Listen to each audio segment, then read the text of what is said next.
าวเสียงสามยอดเจ้าได้เกินคะแนนเนาะครับโอ้นี่พี่สาวเสียงสามยอดได้หลายเลยนะได้เกินเลยนะครับก็ได้เกินได้หนึ่งคะแนนก็มีจะหลายเตือโอ้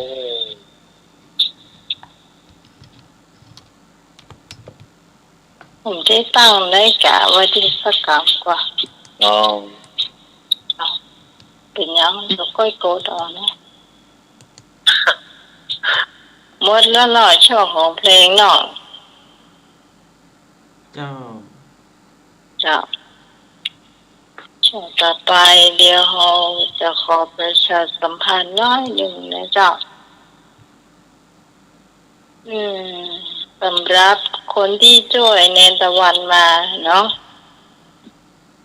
เอาเป้าตีแล้วหมายจำได้ก็แล้วกันนะเจ้าคุณผู้ฟังทางที่เปิ้นโอนสตางค์มาตังไอ้หนุ่ยนะเจ้ามาตังติดต่อมาตังเข้ามานะเจ้าขอบคุณนักๆพระเจ้าที่ช่วยกันนะเจ้าขอบคุณแต่เลยแล้วก็ตอนนี้เราก็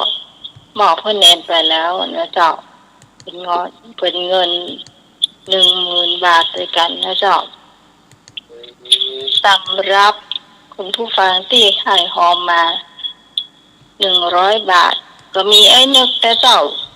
พี่ตองนะเจ้าปาบงสารปีนะเจ้าเจนะเจ้าภายท่านเนี่ยแม่อุ้ยนะเจ้าแม่อุ้ยต่างสันกับแปลงให้หลานเพื่อนโอนเข้ามาขอบคุณแม่อุ้ยนักพระเจ้าจะได้ก่อนน้องใหม่ลืมชื่อเพื่อนแล้วนะเจ้าเข้าก่อนเพื่อนก่อนพอมาเหมือนกันเจ้าพอมาเหมือนกัน101ธรรมยาตรานั่นแหละนั่นก็เปิ้นก็หอมมานะเจ้าส่วน200ก็จะมีอยู่3ท่านด้วยกันนะเจ้าจะมีพี่พรปัดเศร้านะเจ้าพี่สาวนายุพานะเจ้าเห็นท่านหนึ่งก็จะมีนี่กะนั่งอยู่ใกล้ๆเนี่ยเนาะก็ไปเจอหน้าใกล้นั่งอยู่ไกลกันเนาะชุ่มสายด้วยกันเหมือนได้พระอาจารย์เอาราปัญโยนานเจ้าครับส่วน300ก็จะมีอยู่4เนาะอาจารย์สมัครยานาสีโลเนาะผู้ช่วยพี่สาวทศพรเจ้าอันนี้ขอบคุณนักมากคนเพื่อนคนต้านวันนี้นะก็พี่สาวทศพรนั่นนะแล้วก็มีแม่จันทราชื่นใจเนาะครับแล้วก็แม่จันทราก็จะมีพี่สาวเสียงสามยอดนะเจ้าก็มีภัยท่านหนึ่งฮะพี่สาวเสียงสามยอดแม่จันทราท่านหนึ่งคือภัยเนี่ยถึงชื่อไปแล้วเนี่ยคือมาภัยตัวนี้นะโทษนั่นแหละโทษสวรรค์ไปแล้วจะมีอยู่4ท่านด้วยกันนะที่หอม300นั่นนะเจ้าได้ฮะไม่กลัวไม่ใช่เจ้าอันนั้นเป็นส่วนของทางปุ้นเจ้าส่วนของท่านสมชาติปุ้นอันนี้ที่เพิ่นโอนมาทางเฮาเนี่ย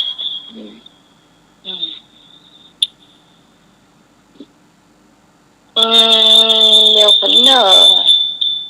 เดี๋ยวน้องใหม่ขอย้ายโทรศัพท์น้อยหนึ่งจะวิจะมาอภัยผมจะฟังย้ายโทรศัพท์โอเคแล้วเนาะบอวีแล้วเนาะใกล้กับใจนะเนี่ยวีเกละต่อไปเป็นราย400อันนี้เป็นเพื่อนฝูงของพี่สาวรีต้นเตาแล้วเจ้าโอ้ยยังนะ สียอย่างนะเจ้าอันนี้เป็นเพื่อนฝูงของพี่สาวรีต้นเปานะเจ้าสาวสี่สาวด้วยกันนะเจ้าเพิ่นโอนมาด้วยกัน400นะเจ้าแล้ว500ก็จะมี5ท่านด้วยกันนะเจ้าก็คือ1ตัวคนจัดนะเจ้าแล้วก็พี่สาวกรกมลนะเจ้าแล้วพี่สาวอัมภัยนะเจ้าคนที่3เนาะคนที่4คือแม่จันติ๊บนะเจ้าจันติ๊บเกิดสายอันนี้ถ้าจำนามสกุลบ่ผิดมันอยู่บ่อสร้างซอย8นะเจ้าคนที่5จานิพนธ์นะเจ้าอันนี้ก็500นะเจ้าส่วน 1,000 ก็จะมีหน่วยนะเจ้าของเฮานี่ตึงหมดตมวลก็จะได้6,000ตายนะเจ้าแล้วของท่านสมชาตินี่เปิ้นได้อยู่2,000ตายแล้วเปิ้นเอาสตางค์ส่วนตัวของเปิ้นเนี่ยบวกเข้ามาแหม1,500ก็เลยเป็น 3,900 นะเจ้าเอามาบวกกันก็เลย11,000พอดีเจ้าขอบคุณนักนะเจ้าขอบคุณหลายนะเจ้าเดี๋ยวนี้เราก็จำได้ชื่อท่านหนึ่งเนาะใครตกหล่นไปก็ชักทวงมาได้นะเจ้าเพราะว่ามันได้ชื่อมีเตี้ยหนูใหญ่แซ่บไปละอันนี้อาศัยความจำนะเจ้าจัดรายการนี่บนน้องใหม่บ่มีสคริปต์เนี่ยคนผู้ฟังถ้าจะอู้อย่างก็อู้ไปแล้วถ้าพิษก็พิษเลยนะเจ้าเนาะพลาดก็พลาดเลยคือมันสามเณรเอารักปัญโยนันนะเนาะเหมือนเดียวกันเจ้าจะพิษเลยพลาดก็พลาดเลยเจ้าพลาดไปเพราะว่าเฮาบ่มีสคริปต์เฮาบ่มีแต่ว่ามันจะอู้มาจากใจนะเจ้าเอาใจหัวอย่างเดียว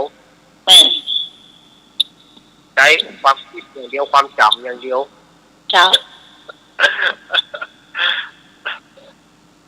ส่วนวันที่16เนาะ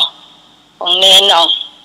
วันที่16งานที่วัดของอาตมาภาพวันที่16ก็คือเหมือนเดิมก็จัดกันภายในเนาะจ้าจัดกันภายในก็ตะลงน้ำพระธาตุ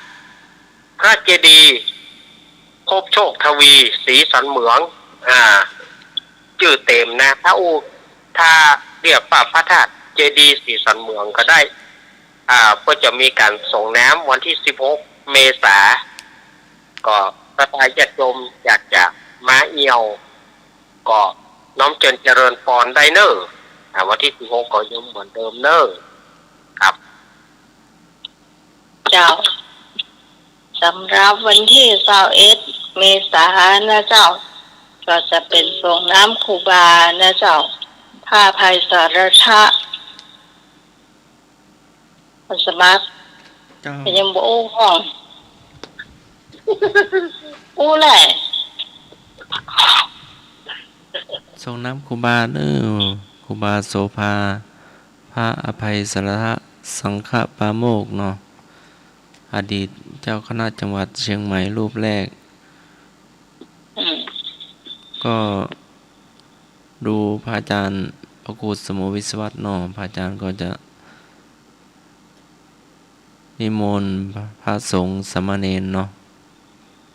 อาจจะเป็นภายในหรือว่าวัดในตำบลก็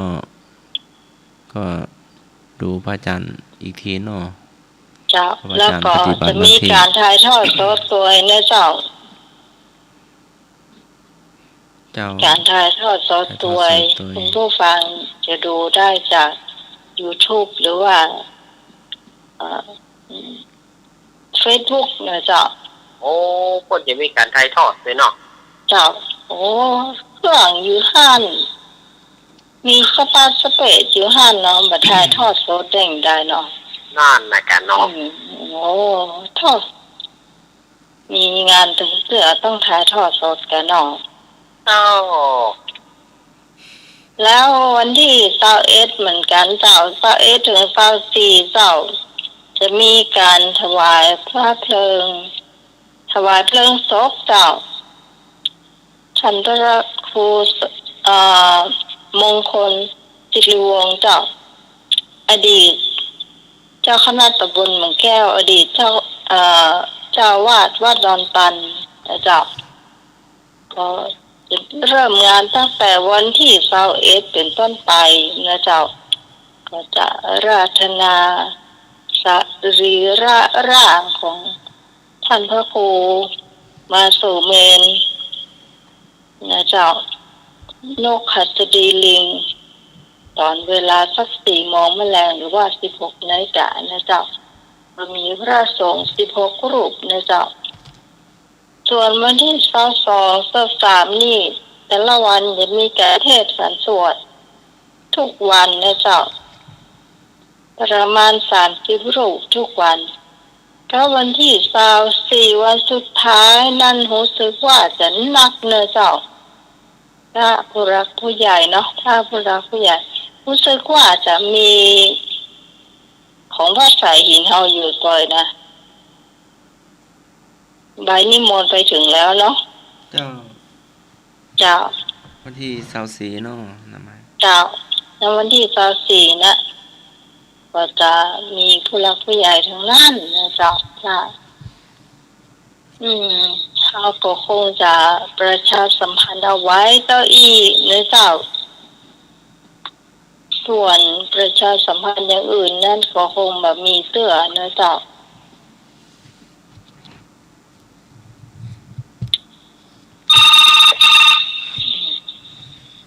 เจ้า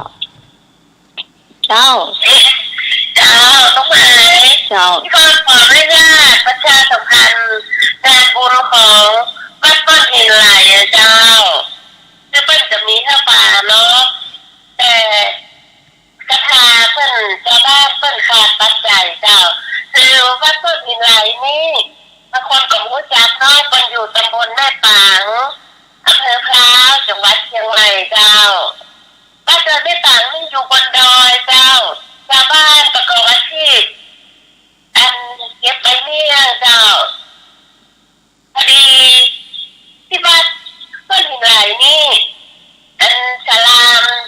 ผู้เจ้าศาลาที่เป็นเอาไว้เพิ่มระบบเจ้ามีสิ่งก่อสร้างงานเจ้ามีศาลาที่ก่อสร้างสมัยครูบาศรีวิชัยไปสร้างไว้บนดอยเจ้ามีพระพุทธรูปสร้างพศ2475จ้ะแล้วก็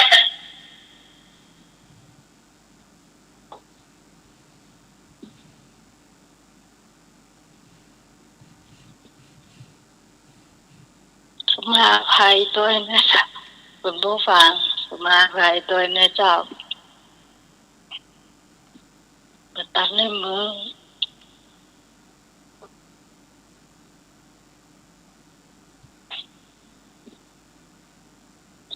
ก็ต้องสมาภัยพระอาจารย์ตัวนะเจ้าประตันในมือแต่เลยก็คงจะได้ตีกันแล้วกันคุณผู้ฟังที่จะได้ก็ติดต่ออาจารย์นิพนธ์กันแล้วกันนะเจ้าสำหรับงานนี้ก็มันเหมือนใจงานของทางสถานีของเราเนาะงานมันติดกันมันก็ยอมรับว่านะเจ้า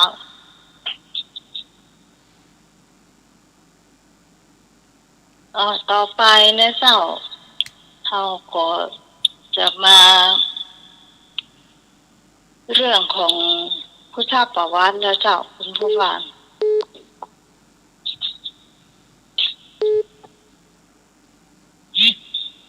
ครับการนมัสการพระอาจารย์นิพนธ์ครับผม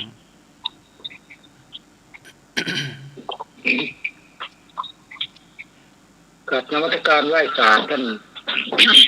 อาจารย์พระครูสมุวิทวัฒน์วรกิจโจแล้วก็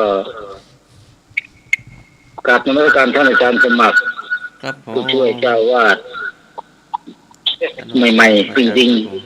ๆเจริญพรโยมที่สมัยเจริญพรโยมหนุ่ยครับผมครับสวัสดีสำเนียงรับ ครับนมัสการครับ เจริญพรโยมพรปัดเศร้าในบุญกราบกล้วย แล้วก็ธรรมะใกล้เคียดทุกๆคนตอนนี้ก็เป็นเวลาของ ธรรมะใกล้เคียดช่วงตอบปัญหาเนาะ เจ้า เมื่อกี้ที่โฆษณาไอ้ที่โยมพรบอกว่าวันนี้วันที่24เนี่ยจะมีทอดพระป่าถ้าใครมีจิตศรัทธาจะร่วมทอดพระป่าด้วยก็ได้วันที่24ก็อาจจะไปทอดพระป่าสักหน่อยนึงก็แค่นี้แหละต่อไปก็เป็นการตอบปัญหาเนาะอาจารย์สมัครว่าไง ครับผมนิมนต์พระอาจารย์ครับผมนิมนต์พระอาจารย์ครับ ถามปัญหาแรกเลยเนาะ เจ้า คำว่าเอหิภิกขุอุปสามปทานั้นพระบรมศาสดาประทานแก่สาวกมีกี่อย่างกอไก่2อย่างขอไข่3อย่างคอควาย4อย่างงองู5อย่างคำว่าเอหิภิกขุอุปสัมปทานั้นพระบรมศาสดาประทานแก่สาวกมีกี่อย่างกอไก่2อย่างขอไข่3อย่างคอควาย4อย่างงองู5อย่าง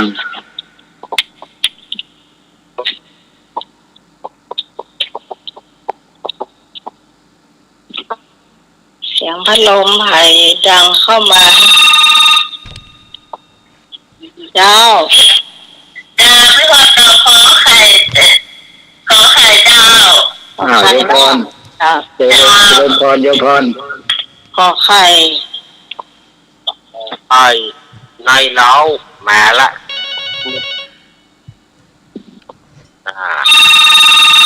เอา เจ้า พี่กันก็ตอบข้อขอไข่เหมือนกันจ้ะ ขอไข่เนาะพี่กรณ์ จ้า จ้า เปิดไข่ท้ายฟ้าหายร้องแล้วลุงไหม หายแล้วเหรอ เสียดายได้แต่ปัญหาเอง ฟังไปอันไหนกันอันนั้นพี่ตองจะได้พี่ตอง พี่ต้องเอาข้าวกอไก่นะเจ้า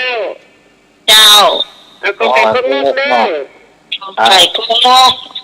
มาไอ้นกก็ได้ ไอ้ขอไข่2คนแล้วเนาะ อ๋อละมากันแล้วโลละต้องพูดก่อนใจค่ะ น้องไหมแม่ข้าวกอควาย ฮะคอควายกะ คอควาย เจ้าไม่บูนอคอควาย เจ้า เจ้า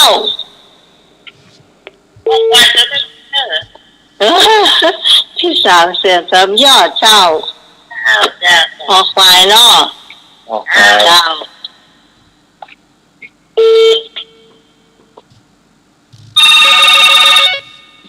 เจ้า น้องหมาสวัสดีเจ้า โอ้ยายล่ำเหลือนี่ทำให้เปิ้นเป็นหัวเป็นหายเนี่ยฮะ คิดถึงอยู่ โอ้เป็นห่วงขนาดเลยนะ ต้องงูเจ้า เอางองูให้มันครบไปเนาะ คิดถึงทุกคนทุกคนเนอะทุกคน มันน่าอาจจะได้ล่ำเหลือเนาะ ข้ามเลย เจ้าป้าอันป้าอันป้าหลีเนาะ ยังอยู่ยังมีลมหายใจอยู่ ปัญหาเราทำให้เราเป็นห่วงเนี่ยก็โอ้ใกล้ตัวว่าโอ้จะได้เนาะ ห้องโปเปียกันห้องโปเปียว่าห้องอย่าง แล้วน้อง เนี่ยฟังไฟหน่อยว่าหัวเฮาขอพอเปี้ยเห็นไก่ลูก ยังมีชีวิตอยู่กินเยอะ เตาลีปีใหม่ครับ สวัสดีปีใหม่เจ้า เจ้า เจริญพรโยมที่สุรีครับโยมที่สุรีบอกตั้งใช่ไหมครับ แล้ว โอ้ ก็ นานแล้วไม่ได้เจอกันเนาะได้ยินเสียงเลย เรามองเลย มาแล้วเนาะ โอ้ครบทุกข้อเลยแต่กี้ฟังพุ่นไถมา อ้าวเฉลยเลยเนาะงั้น ไอ้เนื้อ ไอ้เนื้อกับไอ้เนื้อเอาข้อไหน ยกหน่วยเอาข้อไหน รอแป๊บหนึ่งแล้วก็แกก็วางสาย นะ ผมงงครับจมนึกมาหรือยัง ไอ้เนื้อเอาข้อไหนมาโหแต่กี้ได้ยิน ไอ้นึกมา เสียง แล้วก็รอแม่อะไรตะเกียแล้วก็วางไปเลย เรื่องมา มาลูกแม่ เป็นนะถ้ามันโทรผมเดียวกันอู้อยากนะครับ เอาเลยดีนะ อันนี้มีคนตอบทุกข้อเลยเนาะครับ ครบเลยเจ้า โอ้งั้นก็เฉลยนะว่าไง อะไร เฉลยคำว่าเอหิภิกขุอุปสัมมทาพระบรมศาสดาประทานแก่สาวกมีกี่อย่างฟังเนอะเอหิภิกขุอุปสัมมทานั้นพระบรมศาสดาประทานแก่สาวกองค์ที่ 1และองค์ที่ 6มีอย่างนี้ประทานแก่สาวกองค์ที่ 1ว่าจงเป็นภิกษุมาเถิดกรรมมันเรากล่าวดีแล้วท่านจงประพฤติพรหมจรรย์เพื่อทำให้ที่สุดทุกข์โดยชอบเถิดอันนี้ที่ 1นะอันที่ 2อันนี้ตัดคำว่าเพื่อทำที่สุดทุกข์โดยชอบเกิดออกไปเพราะว่าคำว่าทำเพื่อที่สุดทุกข์โดยชอบนั้นคือพระที่ยังไม่สำเร็จเป็นพระอรหันต์แต่ข้อที่ 2นั้นจะไม่มีคำว่าทำเพื่อที่สุดทุกข์โดยชอบเพราะว่าองค์ที่ 2นี่ตรัสรู้เป็นพระอรหันต์แล้วคือองค์ที่ 1ก็คือปัญจวัคคีย์อันนี้ฟังธรรมจักรก็บรรลุโสดาบันแต่ไม่บรรลุพระอรหันต์แต่องค์ที่ 2เนี่ยก็คือพระที่ตรัสรู้แล้วแต่ไม่ต้องทำเพื่อที่สุดแห่งทุกข์อันนี้มีอยู่2อย่าง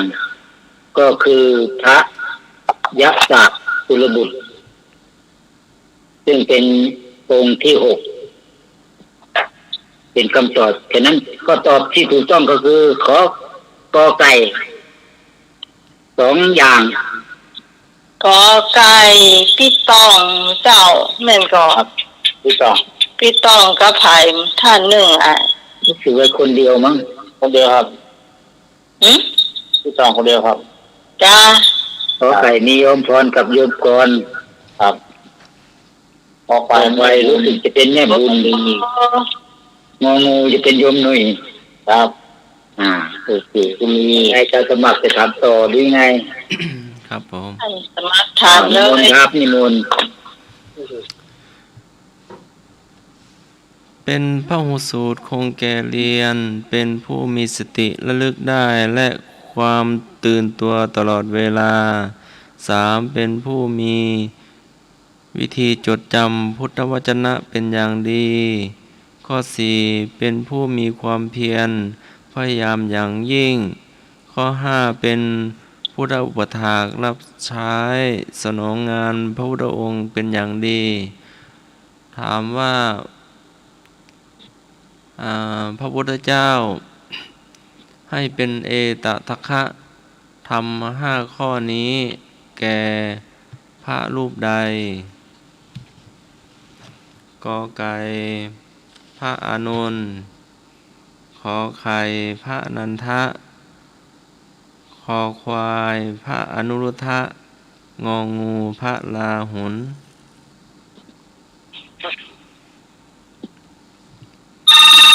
ของท่านสมัครเนี่ยไม่ยากนะเจ้าเจ้า น้องเหมย เจ้า ข้อตอบข้อกอไก่เจ้า กอไก่เนาะ ก็ได้ อานนท์เนาะกอไก่คืออานนท์เจ้าว่าใด เจ้าผู้ต้องกับตอบข้อกอไก่นะเจ้า เจ้าตะกี้ได้2 คะแนนเนอะเจ้า พี่การจะพี่การเอาข้อของไข่ค่ะ ขอไข่ อ๋อไป ขอไข่นี่ชื่ออย่างไรขอไข่ชื่ออย่างท่านสมัคร นันทะ ท่านนันท่าเหรอ เจ้า ต้องฟังดีๆเนอะที่คนที่ฮับใจเรียนก็จะเกิดเจ้านะ เจ้า ข้อไข่รู้ ฮัล เลย โหล นะ ยังเจ้า กับผมไรเดอร์ ที่ตามสื่อสามยอด ไข่แม่บุญ เจ้า พระนันทะขอไข่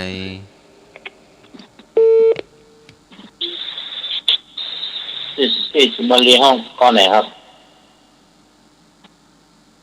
เอาข้อกอไก่ อ๋อกอไก่ กอไก่เต็มแล้วเนอะ ครับไม่บุญข้อไหนไม่บุญข้อไหนครับ ทำ5 ประการ เจ้า ขอข้อเป็นของกอไก่ ฮะข้อไข่กอไก่นี่หมดละเต็มละ ไอ้ข้อกอไก่ ก็มันเต็มแล้วอันย้ายอะค่ะ ย้ายไปไหนที่หาเอาข้อกอไก่เอา แล้วก็แสดงฟุกอย่างที่ ตามรถตัด น่ะค่ะ เอาข้อกอไก่เจ้า เจ้า ได้เสียงอาลีอ่ะ เจ้าสุ อ๋อสุมารี ป้าสุรี อ๋อปัสลี เอ่อมีหลายนะอาลีต้นเตาสังกะแปงสุมาลีเตาเสียงสามยอด โอ้ ป้าสุรีนี่ก็สันกะแปงเจ้า บัวสร้างหรอ เจ้า ครับ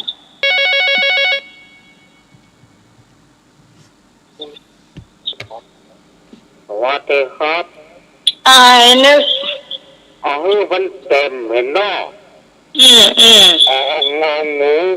อ๋อมันเต็มเหี้ย มันเต็ม ข้อไหนครับเป็นอ่ะ ตองงู งองูงองูงองูรอเข้า เอา ฝัน เถอะเหรอ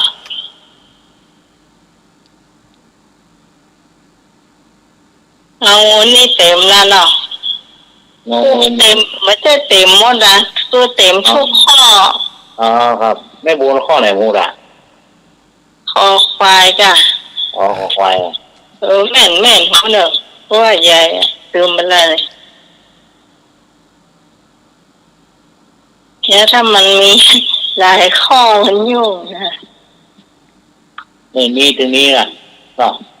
อืม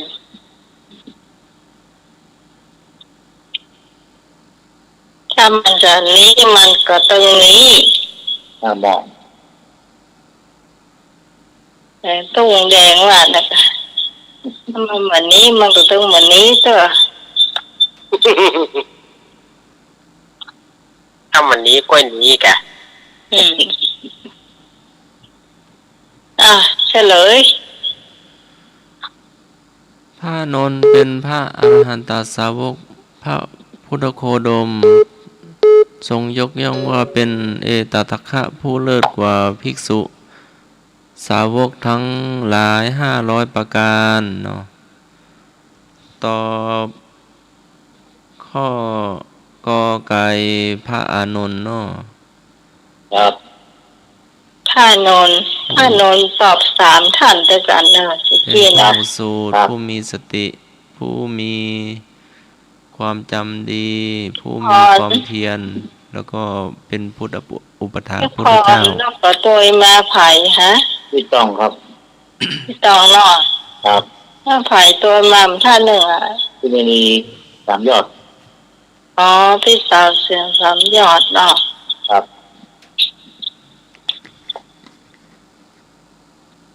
พี่สาววันก่อสร้างมาได้สกรรมคือบะโตยบะตันเจ้า ครับ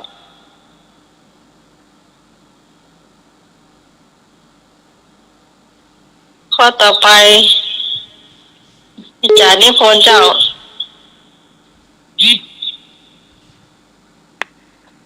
ข้อที่สามคำว่าสามุสิกธรรมมีชื่ออีกอย่างว่าอย่างไรคำว่าสามุสิกธรรมมีชื่ออีกอย่างว่าอย่างไรกอไก่ปนันตะลักขณสูตรขอไข่อนุบุทิกถาคอควายอาทิตยปริยายสูตรงองูอริยสัจสี่สามุสิกธรรมมีชื่ออีกอย่างว่าอะไรกอไก่อนันตลักขณสูตรขอไข่อนุบุทิกถาคอควายอาทิตยปริยายสูตรงองูอริยสัจสี่ งองูเจ้าให้ตัวเฮาขอเชิญ ปะตัวไปเลย เจ้า เจ้า อ้าว เจ้า กะเอาโมเด้อเจ้าเด้อเจ้า เจ้า เขาตามเขาว่าตามเขาเหรอ ห้อง ไม่ วั ต้องมาเดา วันพี่ต้องของงองูกะ ตองงู พี่ต้องของงองู ครับ เจ้าโอ้เกือบ บอก ดู จ้างของงู เจ้าดูเตะแล้วค่ะไปกดจมพอดูแล้วค่ะเดี๋ยวมาใหม่เอาไปก้นพอดูละ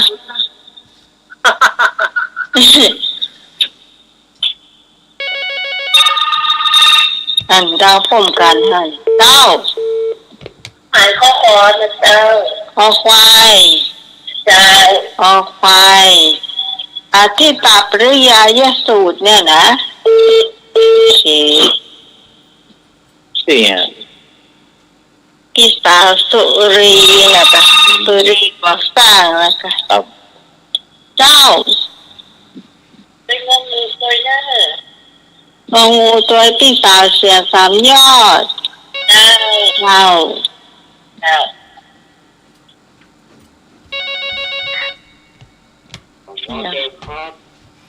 ไอ้นึกมาเต็มถ้ากะหาก็ได้อ่ะ ยัง ยังสมัยนี่มีสิทธิ์คะแนนหรอ สมัยตอบความเปิ้ลลูก เราก่อนเปิดแล้วมันมีสิทธิ์ได้นะ งานผมฝันเสีย มันจะถูกหรือเปล่าสามุสิกังสิกธรรมอ่ะแต่ว่าคำที่เขาองค์ทรงยกขึ้นแสดงเอง ไก่ มา เจ้า ไปดีกว่าครับ ไก่เนาะ พอไปหอกคำที่พระพุทธองค์ทรงยกขึ้นแสดงเอง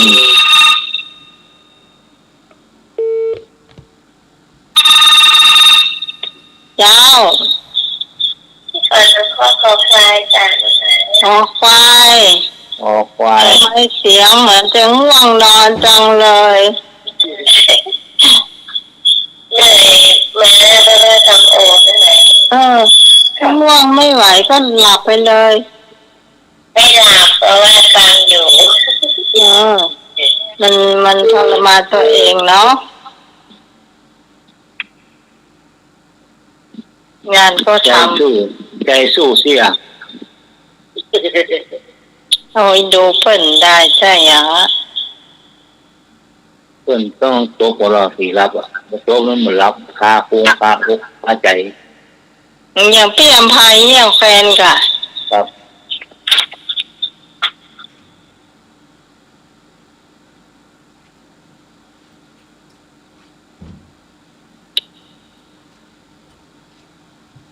มีแถบ ก็ ก็ ยัง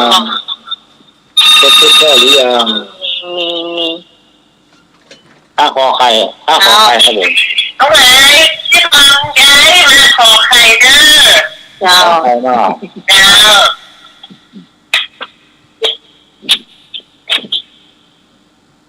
สามนึกที่กระทำคือ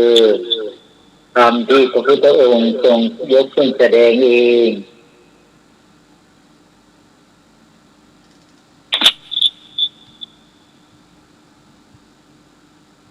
แต่มีชื่ออีกอย่างหนึ่งว่าชื่ออะไรอนันตลักษณสูตรมนุษย์บุติกถาอภิตยายะปริยายสูตรอริยสัจสี่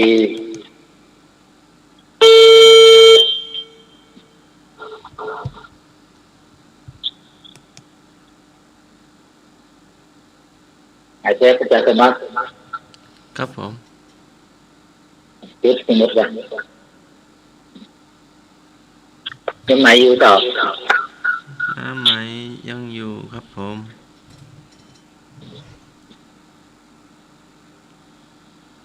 ลุงหนุ่ยก็อยู่ ครับ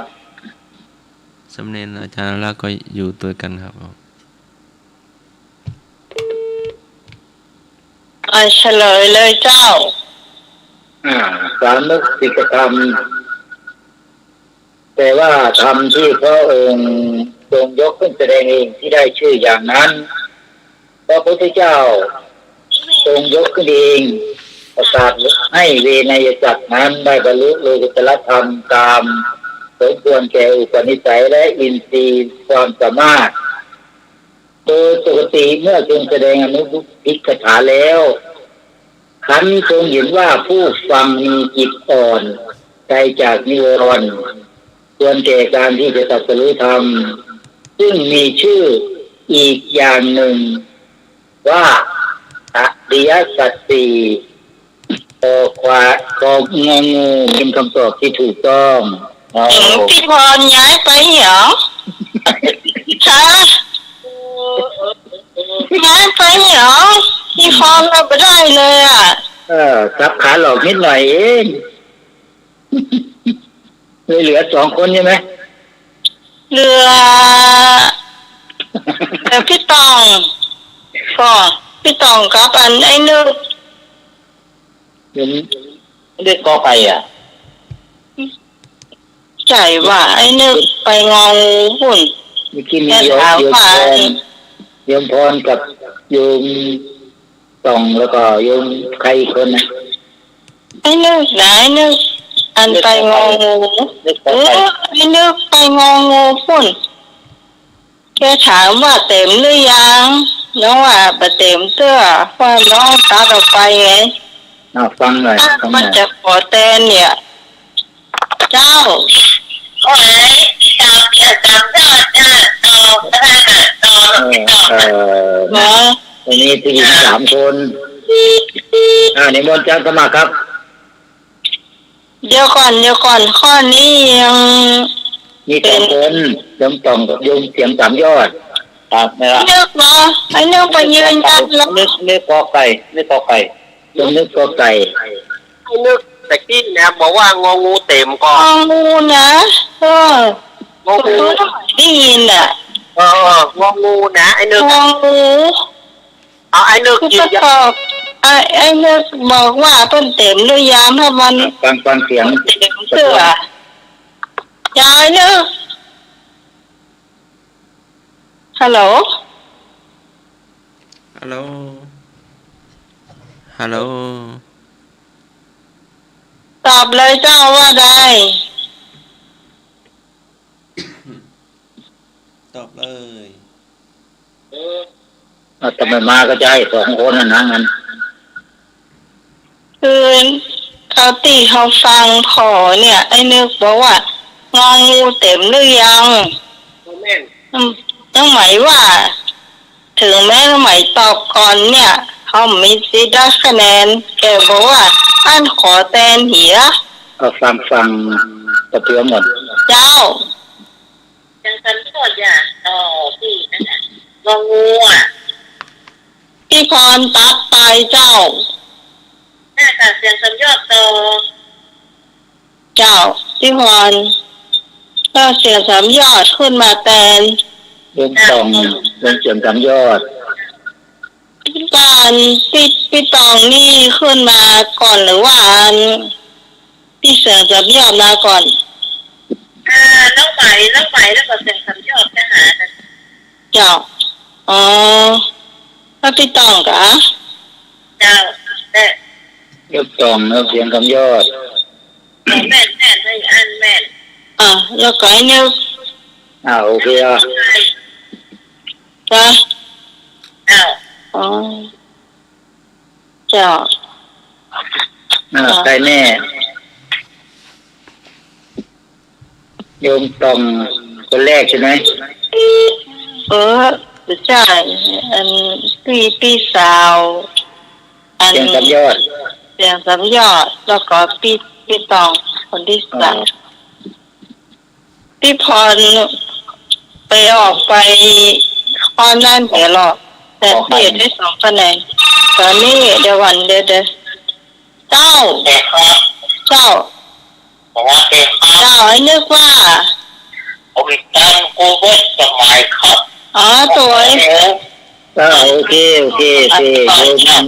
เจ้า 3 ยอด2 คะแนนโยมตอง1 คะแนนโยมนึกครึ่งคะแนนก็แล้วกัน เจ้า โอเค เนี่ยคือยืนยัน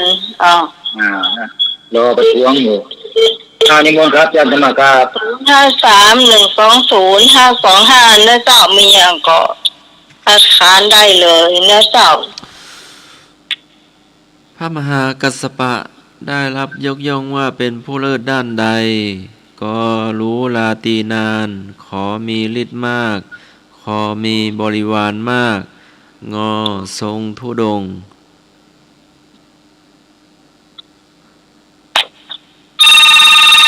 ที่ไม่ยากนะเจ้า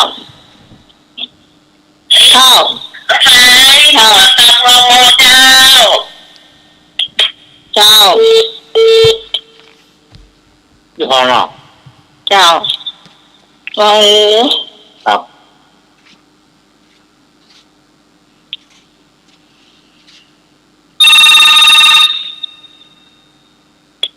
เจ้า ที่การเอาเข้าไปจ้า ควายเนาะเขาฟังก็ขอนี่แทบจะบัตันเนี่ยคืออ่านรอบเดียวมันจะฟังแล้วมันไม่ค่อยตันเท่าไหร่เอาอ่าน2 รอบเจ้า พี่ต้องเอาข้ององูน้องไหมพี่ต้องโทรเข้าเบอร์สถานีมันจะตีนะแต่มันแบบนั้น เดี๋ยวนั่น ว่าตอนเราตีนะแต่ในที่สถานีมันแบบนั้นเลยอ่ะ เดี๋ยว ไม่ นั่น ใช่ ต้องท่านสามารถแก้ไขคนเดียวละเนาะเจ้า พี่ต้องเอาข้ององูเนอะ เจ้า เจ้า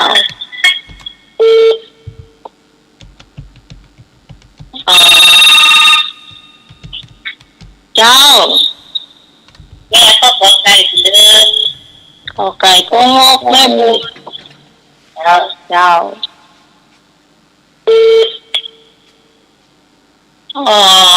เดี๋ยวกันเด้อ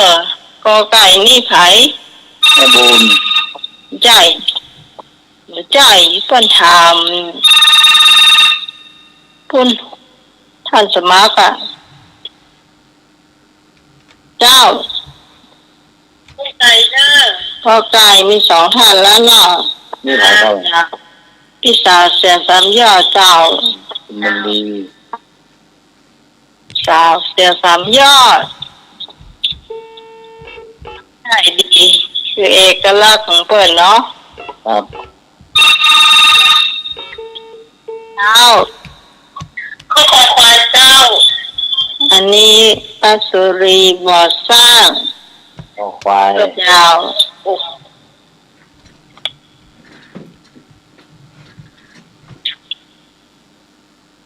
ทวนก็ขอคองอฟังสักกรรมแล้ว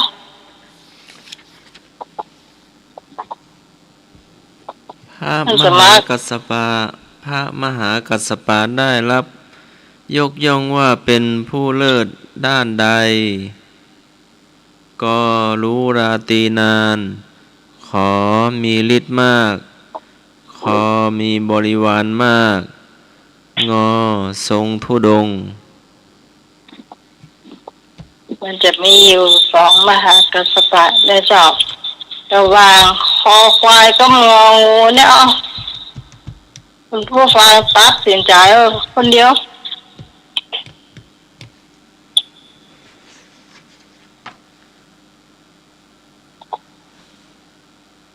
มาเลย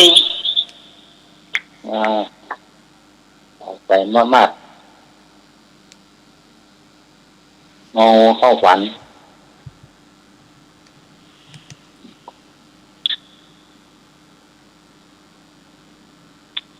ขอใครว่าขอใครดิท่าน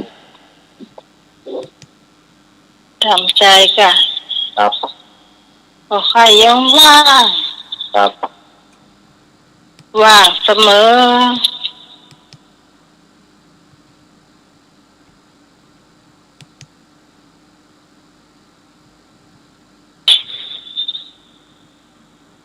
เลย มันจะให้คนฟังอันอย่างก็ร้องเพลงสัญญาณรักสัญญาณใจขึ้นมาว่าอย่างก่อนจะลา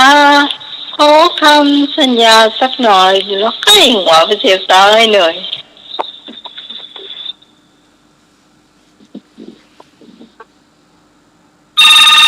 จะไปได้อย่างไรเจ้า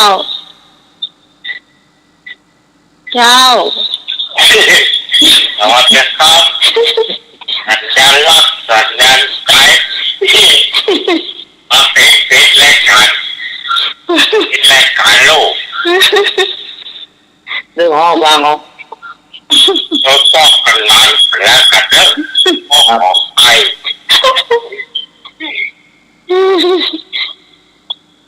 เสียเอาไปเอามามันรับมานอนน่ะใช่หัวก็ขอไข่เลยเคยไอ้หนุ่ย ใครนอก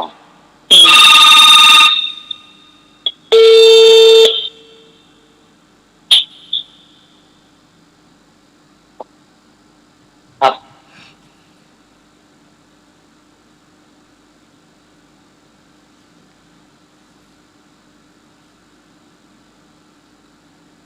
นี่เคย แต่ว่าอันถ้าไผ่ห้องไปจบถึงเรือนจะแจกวิทยุรุ่นใหม่ล่าสุดเนี่ยตัวเก่ายังห้องไม่ได้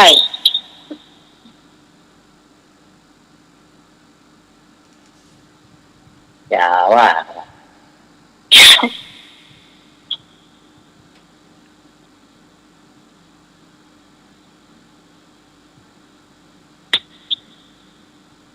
หมดละข้อข้อ ครับรับสิ่ง พระมหากัสสปะได้รับยกย่องว่าเป็นผู้เลิศในด้านทรงธุดงค์งองู ตาใสพอถูก ที่ขอเจ้า ครับ กับ ต้อง กีตอง ครับ กับพิศาจแสงสามยอดกอง เสียงยอมมาขอไก่ครับ พอไก่เนาะ ครับ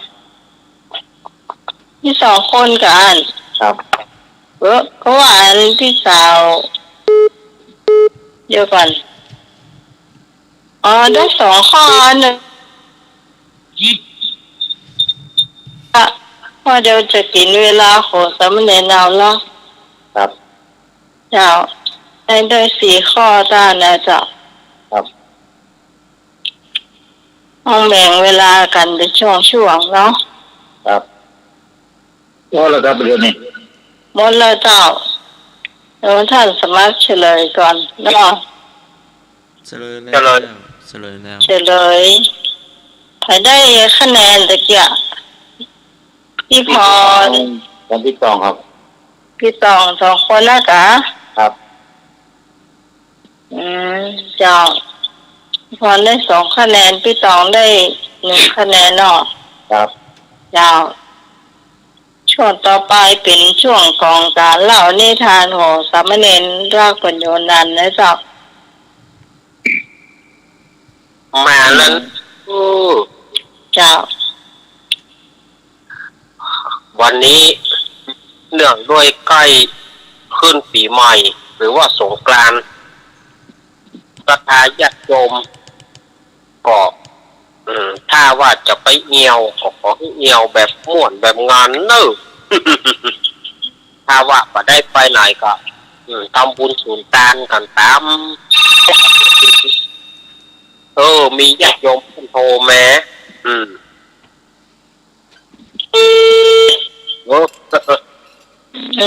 ไปเถอะเนาะ จะได้ก็ช่วงนี้นี่ก็เป็นห่วงเนาะการกินเหล้ากินยาการกินเหล้าเมายาอย่างต่างๆแล้วก็แถมอย่างหนึ่งอิบทบไล่สังขารอันนี้ตมาก็ให้ขอกับลูกหลานเนาะปีหนึ่งเนี่ยลูกหลานเสียมือเสียตาไปกันนะทีเดียวเกี่ยวกับอิไล่สังขารก็คือหูบางทีก็ถือว่าม่วนแต่ว่ามันอันตราย ถ้าจะเล่นก็ขอให้เล่นแบบธรรมดาพื้นเมืองเอาไปให้แบบดีก็เอาละมันต้องไปโป่งปังที่มันมีเสียงดังมันก็ไปรบกวนชาวบ้านตัวหนึ่งแล้วก็อันตรายกับมือตัวอย่างปีที่แล้ว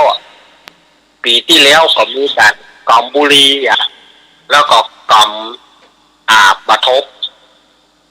แล้วก็เอาไฟบุรีเนี่ยเขาจีแล้วก็กำมือเดียวเห็นนะกำมือเดียวบุรีกำข้างนั้นบะทบก็ข้างนั้นมันไปมีว่ะจีมันก็ป้มมือหาอาจารย์นิพนธ์เจ้าเสียงดีเลยเนอะนี่ก็เป็นห่วงกับลูกกับหลานเป็นห่วงกับเยาวชนทั้งหลายถ้าลูกหลานจะเล่นน้ำตั้งรถบรรทุกก็ดีรถใหญ่ก็ดีก็ดูละอ่อนพ่องละอ่อนมันบอกหูอย่างบางทีมันก็หล่นออกไปรถต้องดูพ่องนะก็จะว่ารถจะวิ่งไปก็วิ่งมันดูละอ่อนมันจะอันตรายละอ่อนเนาะยายก็ดูกันพ่องเนอะด้วยความเป็นห่วงเป็นใยเนาะมาถึงช่วงเล่านิทาน วันนี้อาตมาภาพจะเอาถึงจะเล่านิทานชาดกเรื่องกวางเจ้าปัญญานี่เดิมทีนั้นชื่อเรื่องเพิ่นบอกว่าลูกไม้หล่นไกลต้นชื่อเรื่องมันนะลูกไม้หล่นไกลต้นแต่เรื่องนี้อาตมาภาพจะแฝงด้วยปัญหาเพิ่นมีปัญหาอยู่ในตัวกระเดียอาตมาจะเลยถามศรัทธาญาติโยมเนาะแล้วก็จะได้ถ้าฝ่ายตอบก็คืออาตมาก็ให้คะแนนไป3นะ2 1เกิงเนาะ อันนี้อาตมาก็จะให้คะแนนถ้าว่าฝ่ายตอบได้ถูกนะแต่มันจะมีปัญหามันจะมีในนิทานเนี้ยเรื่องลูกไม้หล่นไกลต้นมันเป็นจะได้ลูกไม้มันไปหล่นอย่างไกลต้นปกติลูกไม้มันจะหล่นกว่าไกลต้นแต่ว่าเป็นจะได้ลูกไม้เนี่ยมันหล่นไกลต้น ฟังดูเนาะเมื่อมาละสถาญาติโยมสมัยที่องค์สมเด็จพระสัมมาสัมพุทธเจ้าของเราเปิ้นประทับอยู่ที่พระวิหารเชตวันยามนั้นเปิ้นก่อปารภเปิ้นก็ได้ที่เจ้าทั้งหลายก็ไปเล่าไปอู้กันสนทนาธรรมกันว่าพระเทวทัตเนี่ยอย่างบดีฮะพระเทวทัตปองจะฆ่าพระพุทธเจ้าของเราพระพุทธเจ้าของเราได้ชื่อว่าเป็นครูแก่โลกทั้งสามเป็นจะได้พระเทวทัตสื่อบักเคารพนับถือพระพุทธเจ้าปองจะพระพุทธเจ้าของเราเอกอะทุกเจ้าทั้งหลายภิกษุทั้งหลายก็สนทนากันพระพุทธเจ้าเปิ้นอ่านว่าสมควรที่จะดีสมควรที่จะเทศสมควรที่จะโปรดศรัทธาญาติโยมโปรดทุกเจ้าทั้งหลายแล้วก็ศรัทธาญาติโยมเปิ้นก็เสด็จจากพระคันธกุฏิเข้าไปสู่ธรรมสภาหรือว่าบ้านเฮาก่อนในวิหารนั่นเนาะในวิหารเปิ้นก็ได้ถามว่าทุกเจ้าทั้งหลายท่านเขาอู้กันเรื่องหยังนั้นก็มีตู้เจ้าหนุ่มตู้เจ้าหนุ่มตู้เจ้าน้อยตัวหนึ่งก็โยกมือขึ้นเล่าฟังพระพุทธเจ้าของเฮาเปิ้นก็บอกว่าเอาอันเรื่องพระเทวทัตนี่แหละ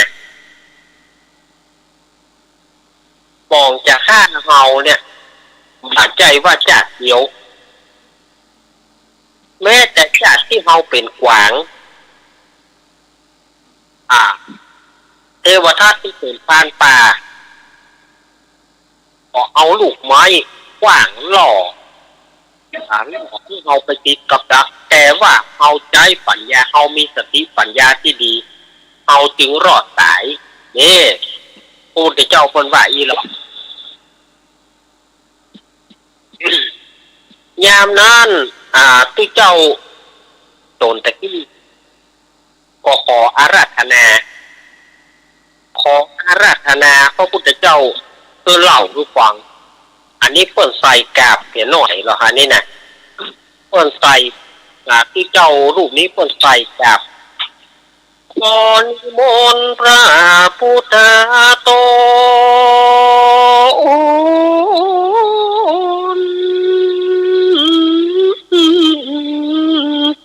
ผ่านแก้วคือนั่งแผ่นแก้วเตสานทอมสุดยอดนี่เสียงเน็ตนะสุดยอดตัวนี้เสียงเน็ตเหรอเอาก่อนพระพุทธเจ้าเปิ้นก็เลยได้เทศนาว่าอาติเตกาเลในกาละอันล่วงโพ้นไปแล้วอันนี้ภาษาธรรมถ้าภาษานิทานเปิ้นก็บอกว่าการละครั้งหนึ่งนานมาแล้วถ้าเป็นกองพื้นเมืองเอาเมินมาละนี่แต่ละท้องถิ่นอันนี้ต้องเอามาแปลด้วยเพราะว่ายิ่งอย่างอาตมาภาพจึงชอบเอากรรมนี้มาแปลก็เพราะว่าเปิ้นฟังหลายเปิ้นฟังกันหลาย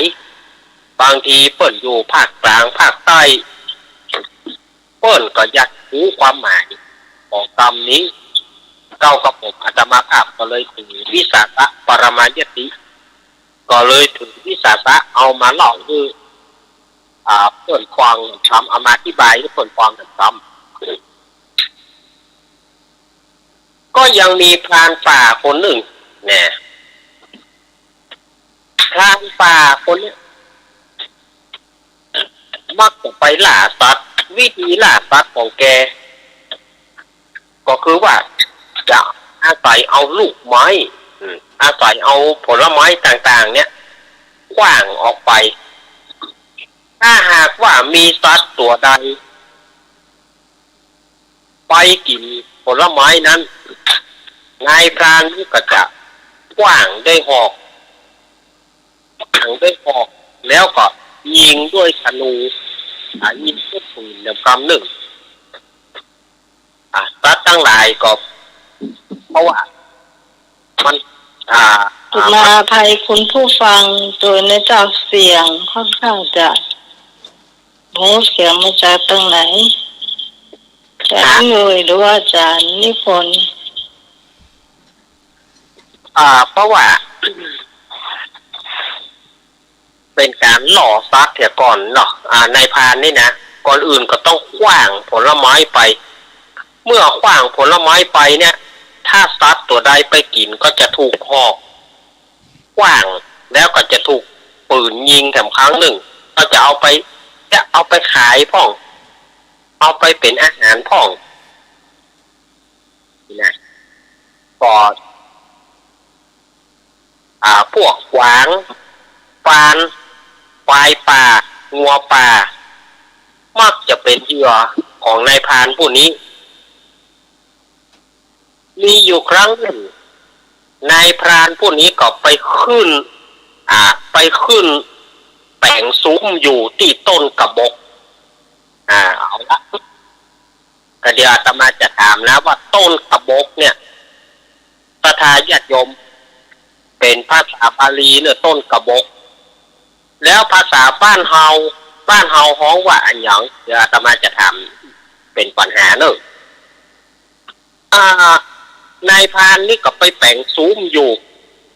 เพิ่นฮ้องว่าไปอยู่จิบอยู่ซุ้มพกยิงฟานคือไปตีหนังร้านอยู่ไปแต่งซุ้มอยู่ที่บนต้นกระบอกเพื่อจะหล่อซักเอามากินเอาละก่อนที่จะได้เริ่มปัญหาก่อนที่จะได้เริ่มนิทานข้อต่อไปอาตมาจะถามเลยต้นกระบอกเนี่ยถ้าบ้านเฮาฮ้องว่าต้นอันหยังว่าหน่วยกระบอกนี่นะหน่วยกระบอกเนี่ยพระทายาติโยมจะในภาษาบาลีเพิ่มว่าต้นกระบอกหรือว่าถ้าเป็นหน่วยมันขอว่าหน่วยกระบอกอาตมาจะถามนะว่าหน่วยกระบอกเนี่ยบ้านเฮาฮ้องว่าหน่วยอันหยังก่อนฟังตาต่อตื้อเดียวกันค่ะใจเย็นก่อนฟังเตื้อกอไก่ต้นบะตูมหรือว่าบะปีนกอไก่ต้นบะตูมหรือว่าบะปีนขอไข่บะมื่นหรือว่ามะรื่นบะมื่นบ้านเฮาเนี่ยบะมื่นมือกุดเนี่ย คอควายบะข่างองูต้นหมากทวนแนวกำเนาะบ่ปีนบ่มื่นบ่ปีนบ่มื่นต้นหมากลูกหมากมาละปีตอบอันว่าบ่มื่นเจ้าต้นบ่มื่นเนาะเอกพะเยาบ่มื่นเนาะต้นบ่มื่นเนาะไอเอกบรับเต็มพวกฟังอยู่เจ้าไอเอกเจ้ามาเลยที่เจ้าเสียสัญญาเนาะเจ้านี่ก็สู้เนาะต่อว่าอย่างก็มื่นมากันเนาะขอใครนี่เนาะบ่มื่นนี่เนาะลุยก็ขอใครเจ้าขอใครรู้ไหมเจ้าลุยก็บ่ตื่นบ่ปีนเนี่ยขอใครบ่ปีนลุยก็บ่ปีนเนาะครับมาฝ่ายจะตอบแถมฝ่ายจะตอบแถมมาเลย053 1 2เอกพะเยาบ่มื่นไอเอก เต่าเสียสามยอดบ่มื่นพี่พรบ่มื่นฝ่ายจะตอบแถมมาแถมเจ้าพี่ต้องก็บอกปีน อย่าปีนไปตั้งกอไก่ ปีนเจ้า อย่าปีนคือมาซูมเนาะ บ่ปีนประตู เจ้ามาตูม มาตูมเนาะ ปลาขาม อ้าวมะขามมันไม่มีใน มั ลาน มีอ่ะ อ๋อ มาตูมอ่อนในแข็งนอก มะโม ฮะมันต้องหาเป็นโลดท่านสมัครนะ น้องไม้ เจ้า แต่ผมว่าเราติดคนเดียว เนี่ยก็ มื่น มื่นโอ้โหไปหมดน้ำตะกร้ามาเนี่ยโตซับหมดน้ำตะกร้ามาเนี่ยฮะ ปลาลอ ลูกฮะเนี่ยฮะ สายพี่พรก็กักเลย ไม่ ใช่ เงียบไปแล้ว ไม่จัด รัสเซีย อ๋อ รัสเซีย เดี๋ยวพอกแค่ แต่มันเหมือนกับปนดำน้ำอ่ะ ครับ ประชาชนนอกเดี๋ยวจะมาจัดจะบอกเลยตัวห้องแฮมตายหนึ่งห้อง เจ้า โอเคครับ อายนึก ไอ้ลูกมาแจ้งบอกปีมาแจ้งครับครับบอกก่อนคือ20,000 หันนะ 20,000นอกแจ้งบอกปีแจ้งกระตุ้มบอกปีอ้าว แต่ได้ว่าอันน้องก็เดาได้ถูกนะถ้ามันถูกแต่นะถ้ามันถูกแล้วปีกก็เดาไม่เหมือนกันเนอะ เอานอเอาอันนี้ต่อไปเขาก็ เอาแต่ตรัน นิทานก่อนนอแล้วก็เดี๋ยวจะลวดเฉลยกันเนี่ยนอ เจ้า นายพรานคนนี้ก็ไปขึ้นอยู่ ที่ต้นกระบก เพื่อเก็บหน่วยกระบกเนี่ย มาล่อสัตว์ทั้งหลาย ก็หน่วยกระบกทายาทโยมหน่วยกระบก ก็คือหน่วยบ่มื่นข้อขอไข่ถูกต้องเนอะข้อขอไข่ถูกต้องเนอะบ่มื่นหรือว่า เนาะ ผิวมันคุคะนะอาจารย์มันไปมื่นได้ลองพาพอกะ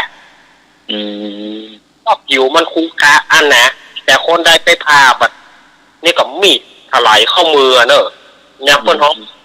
บ่มื่นมือกุดนั่นนะกว่าจะได้กินนี่บัดใจให้ รู้ บัด สึกว่าเอกพะเยาตอบมาก่อนเนาะ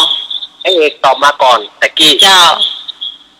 แล้วชัดมาจะเป็นพี่สาวเสียงสามยอดเนาะ ครับ แล้วชัดมา ไม่พ ชัด อ มาเป็นไรอ๋อชัดมาพี่พรเนาะ ครับ พรปลาเศร้าหน่อตะกี้นะครับ โอ้ยมารับกันตลอดเลย ก่อนรับกัน โอ้ไอเอกได้2พี่สาวเสียงสามยอดได้1ได้เกิน อันนี้ก็ตีตอบมาเนอะอันนี้ถูกบ่ถูกก็เนอะถ้าว่าบ่ถูกก็ยืนยันมาเหมือนกันเนอะแต่มันน่าจะใจแล้วนะตะกี้นะเนาะ ครับไปแล้วครับ ผ่านนี่นะ ทีนี้ก็นายพรานนี่ก็จะเด็ดหน่วยกระบกเนี่ยหรือว่าหน่วยบ่มื่นก็กว้างไปสัตว์ทั้งหลายก็จะมากิน เมื่อสัตว์ทั้งหลายมากินนายพรานคนนี้ก็จะกว้าง ก็จะได้ไฟป่าได้อย่างไฟ แต่ในครั้งนั้นเนี่ยหน่อโพธิสัตว์ของเราหรือว่าพระพุทธเจ้าของเราได้มาเกิดเป็นกวางทองเกิดเป็นกวางทองก็จะออกมาหากินผลละหมากรากไม้กวางนี่มันจะหากินกลางคืนกะเพราะว่านายพรานคนนี้ไปพกกลางคืนหรอกบอกว่ากวางนี่มันจะไปหากินกลางคืนก็นายพรานคนนี้ไปหอนใส่กวางทองก็มีใจค่าได้ก็มีใจว่าจะยิงละก็เดี๋ยวจะ เอาหอกขว้างแล้วก็จะยิงไป แต่เขาก็ต้องล่ออย่าก่อนนี่หรอกก็เลยเด็กหน่วยกระบกหรือว่าหน่วยบ่หมื่นนี่นะขว้างไป แต่ว่าในครั้งนั้นกวางโพธิสัตว์เนี่ยสังเกตว่าปกติลูกไม้มันหล่นบ่ไก่ต้นแต่มันเป็นจะได้ว่าบ่หมื่นต้นนี้มันอย่างว่าหล่นไก่ต้นแสดงว่ามันบ่ใช่หล่นธรรมชาติแสดงว่ามีคนไปเด็ดขว้างมันคือออกไก่ต้น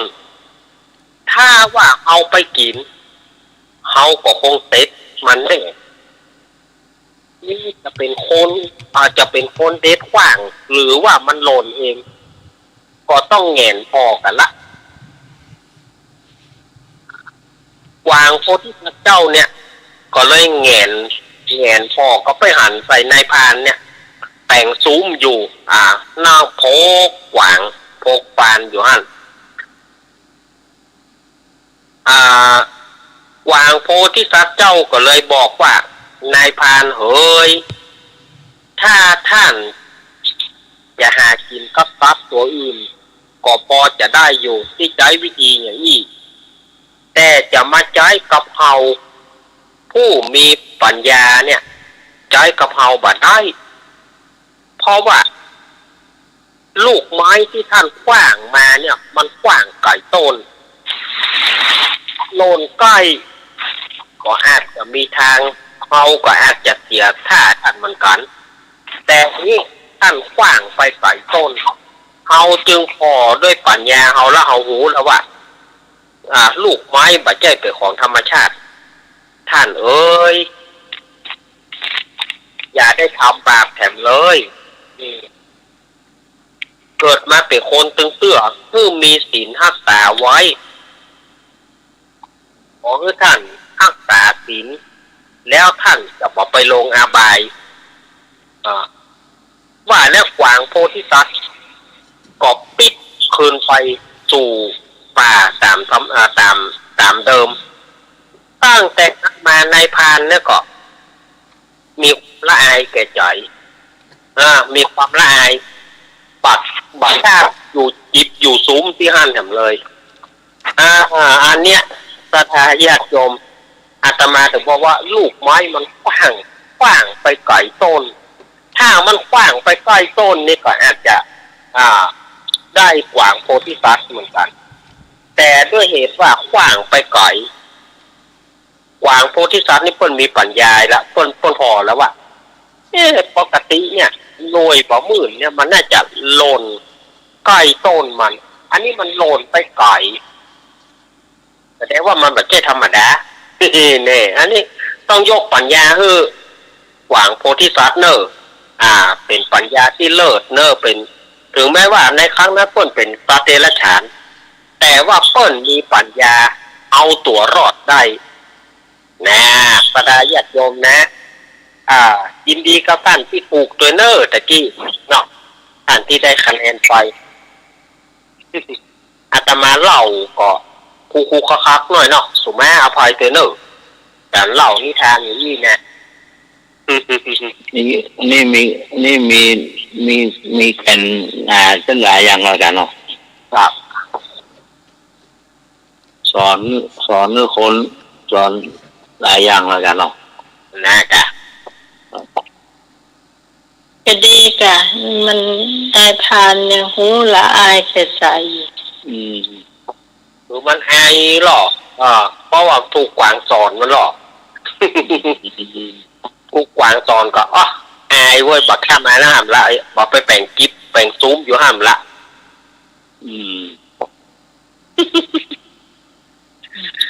เดินหอถ้ามีซัดแตนหูอี้ก็เขาก็เงียบโรงลุกครับถ้าเป็นมีนกอย่างปากได้งาใช่เหมือนหูตานกปากได้ครับบ้านเฮามันนักเนี่ยแมลงมาปดเราแล้ กก็ยังมีเพื่อนนักที่สุดอ่ะ นกเอี้ยง มาใจ อืม นกฮูก มาใจ นกยาง นกเอาแมวน ก มา ไก่นา ใจ นกกระจอกนก แม่ละ อืม นกกระจอกแม่ละ อืม เพื่อนฝูงมันนักที่สุดอ่ะ โอ้ ดานกเนี่ยเราพอเด้อ จ้ะ โอ้มันต้องเดือดร้อนเลย อ๋อ เข้าหางไม้นะ ครับ มันน่ากี่เข้าตัวแล้วลงฟังเสียงนกไปเด้อ โอ้ ไปดิ้มปั่นอ่ะ บรรยากาศนักเนาะ ปะทะแล้วมันถ้ามันเงียบนะมันเงียบเลยนะมันก็มามีนกแม้แต่ตัวเดียวนะแต่ถ้าฝนตกนี่มันจะเสียงดังเหมือนเลย ครับ อืม ก็ถือว่าฝนตกแดดออกนกกระจอกเข้ารังเนาะ คนตึง เอ๊ะพอ ว่า จะได้ห้องหน่อยๆถามกันเนาะ เออ เอาได้บ่ห้องนี่เนาะห้อง เอ้าอ่ะ โอ้บรรยากาศนักเลยล่ะ โอ้เหลือการนักกันเนาะเหมือนนะนกนี่นะ โอ้ไปปะบ้านนั้นถึงอย่างยังนี่ห้องเมืองไม่ใหญ่กับไม่ใหญ่เนาะ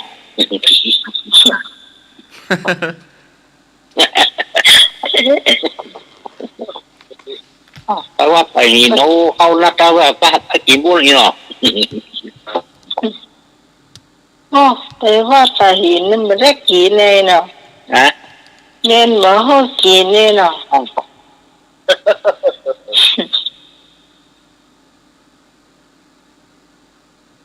อืมต่อไปเป็นช่วงทำขนมเจ้า อ้าว นี่ขนมอย่าง มาทำขนม อีใหม่แล้วเนาะ ททำอย่างก็ได้เนี่ยเจ้าทำขนม เอาโหนม ขนมวงน่ะยากกินเหมือนกันเนี่ยเจ้าไผ่ดำขนมวงจางอืม ข้าวหนมวงเนี่ย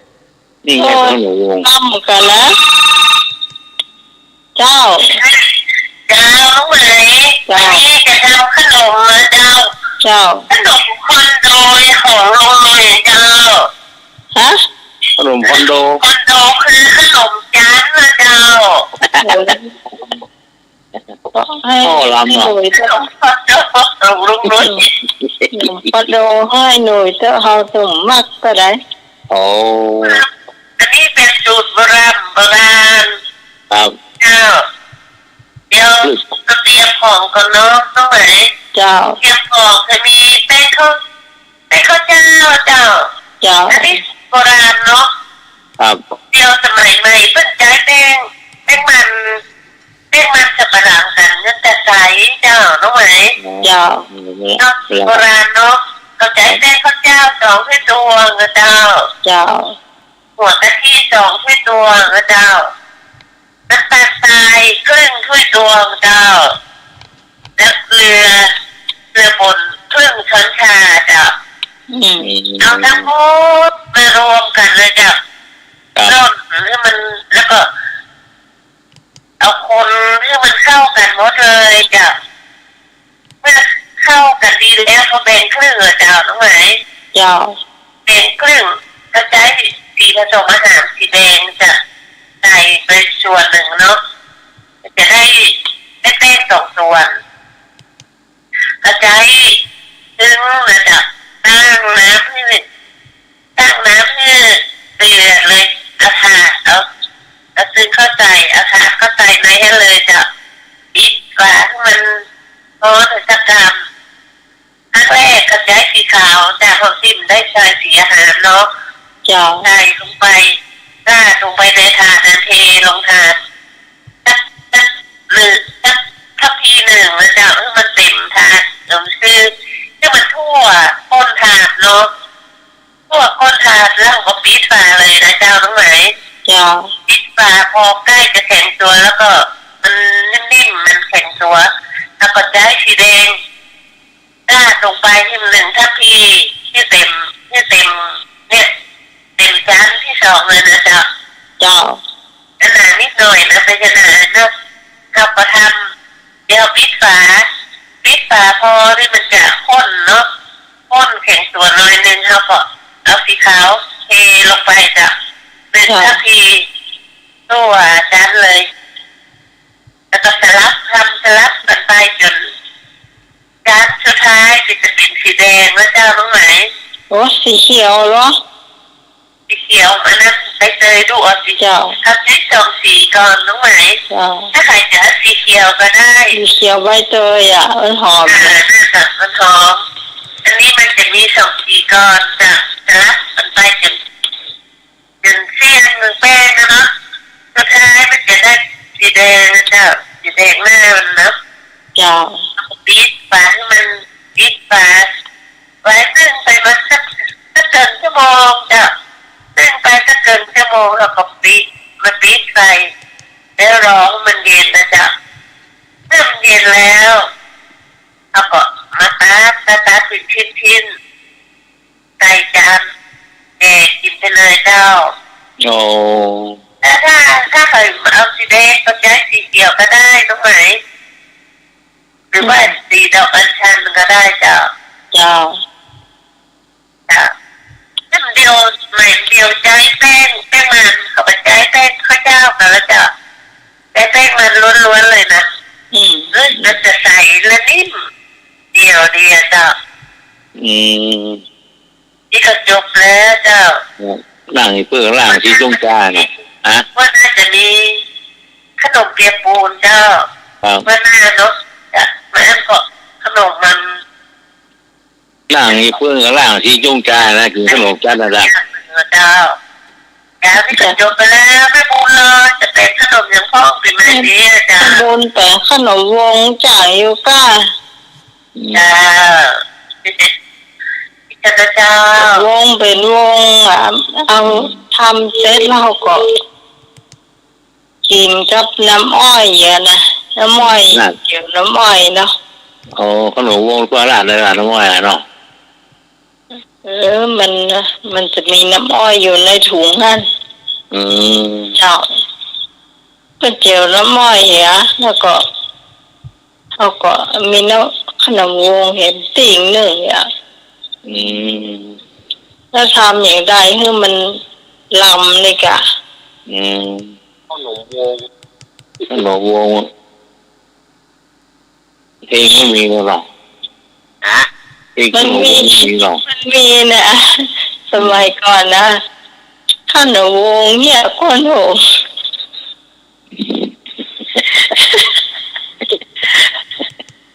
ต้องมีเพลงหรอกก็จะนี่หรอกขนมวงสีวงก็เป็นว่า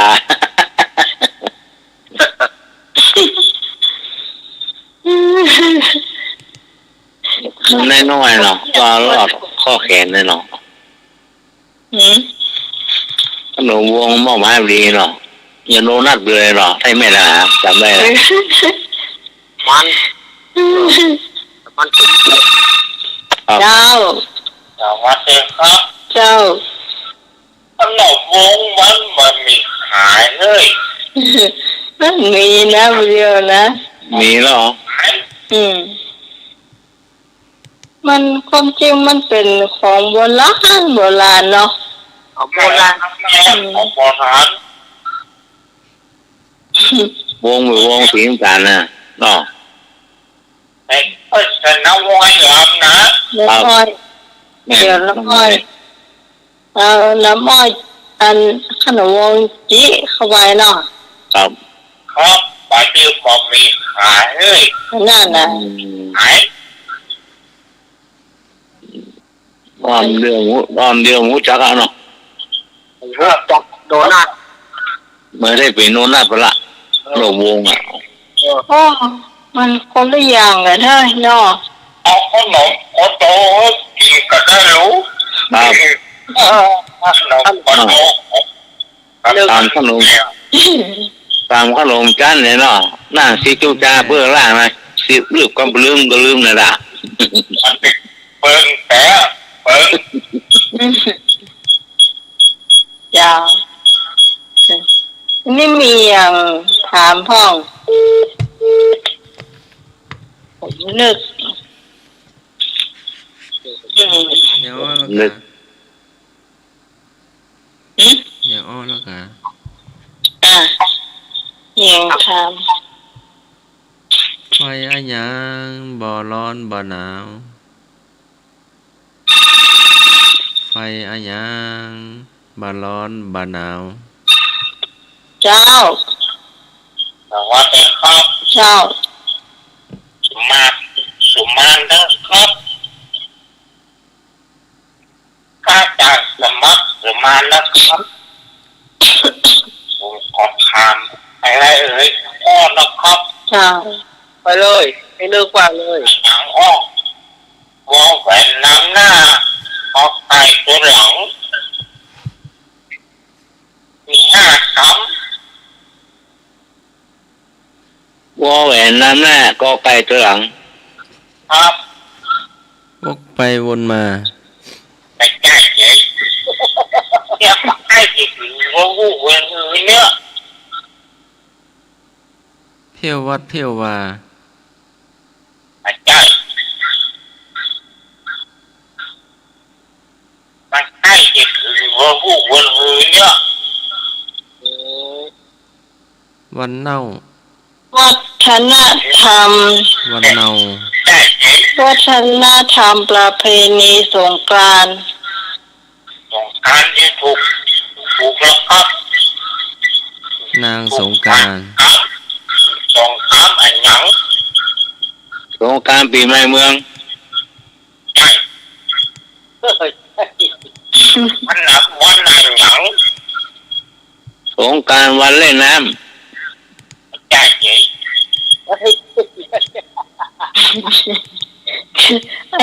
ไอ้นึกนี่มันมีอย่าง นอนเนาะ ฮะ มี2 คำ ำ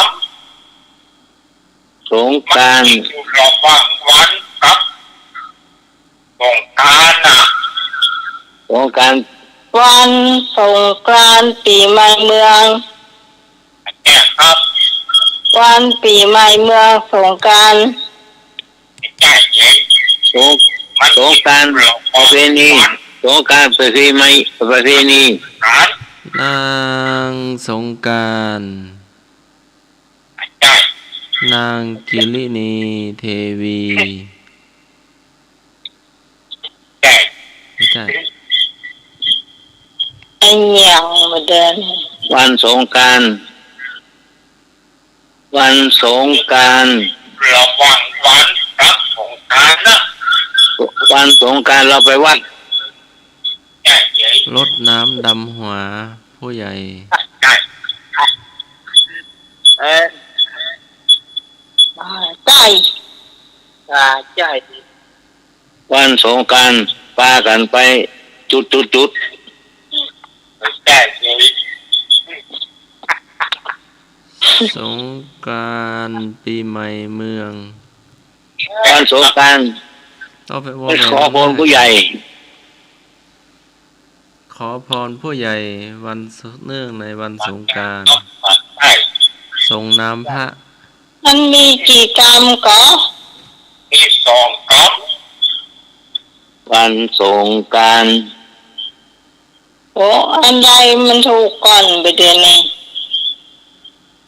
ำวันกับสงกรานต์ก็ถูกไป3 ครั้งละ วันสงกรานต์ ห้ามสองกรรมเนาะ วันสงกรานต์ วันสงกรานต์วันปีใหม่ยืมเสื้อตาไม่อุ้ย แก้ วันส เย็น งกรานต์ สงแก่ อย่างวันสงกรานต์ บอกไว้เยอะบอกครับ อ้าว หมอหมากับหออีก วันสงกรานต์ วัน ดำหัว วันมหาสงกรานต์วันมหาสงกรานต์ ถ้าถูกต้องแล้วครับ วันมหาสงกรานต์ โอ้ ได้20 คำถามเลย อืม โอ้คำถามไม่นึกนี่สุดยอดนะ เงาละโอ้สุดยอด เออ โอ้เก่งละ นางสงกรานต์2565 มีชื่อว่าหยัง นางสงกรานต์ปี65 เจ้า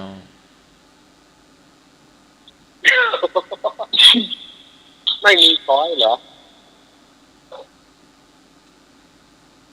อ่าน างสงกรานต์ปี65เนี่ยครับ เจ้า อ๋อเออ ชื่อเนี่ย อันเชื่อจำได้นะ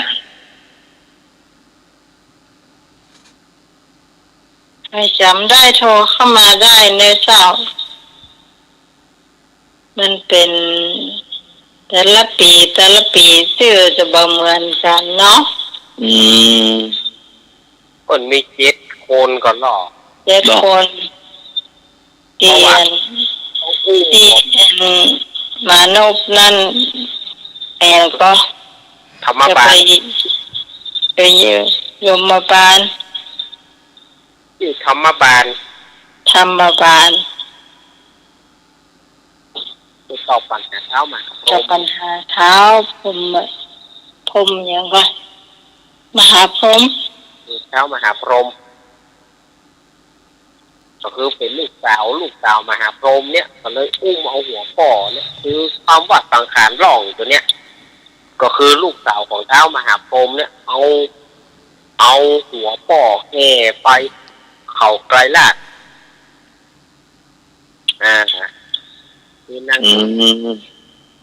นางสงกรานต์หรือว่านางสังขารแต่ละปีเนี่ยมันจะมีชื่อบ่เหมือนกัน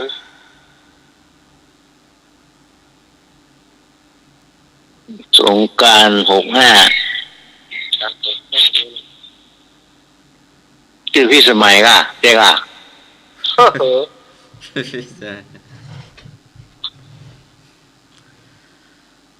เฉลย นาง ครับ สงกรานต์ทรงนามว่ากิรินีเทวี ทรง โอ้ พาหุทัตทอดดอกมณฑาอาภรณ์แก้ว มรกตพักษา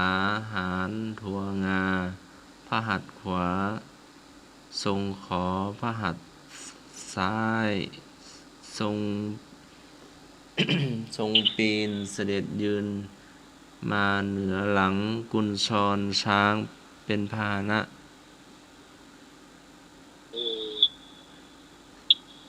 เอา ฝนบันดาลให้ตก400 หา โอ้เปิงหนาวละ ตกในโลกมนุษย์40 หา ตกในมหาสมุทร80 หา ตกในป่าหิมพานต์120 หา ตกในจักรวาล160 หา นาคให้หน้า4 ตัว เกณฑ์พันยา หารได้เศษ2 ชื่อวิบัติข้าวกล้าในภูมินาจะเกิดกิมิชาติด้วงและแมลงจะได้ผลกึ่งเสียกึ่ง เกณฑ์ทาราธิคุณ ตกราศีเตโช ไฟน้ำน้อย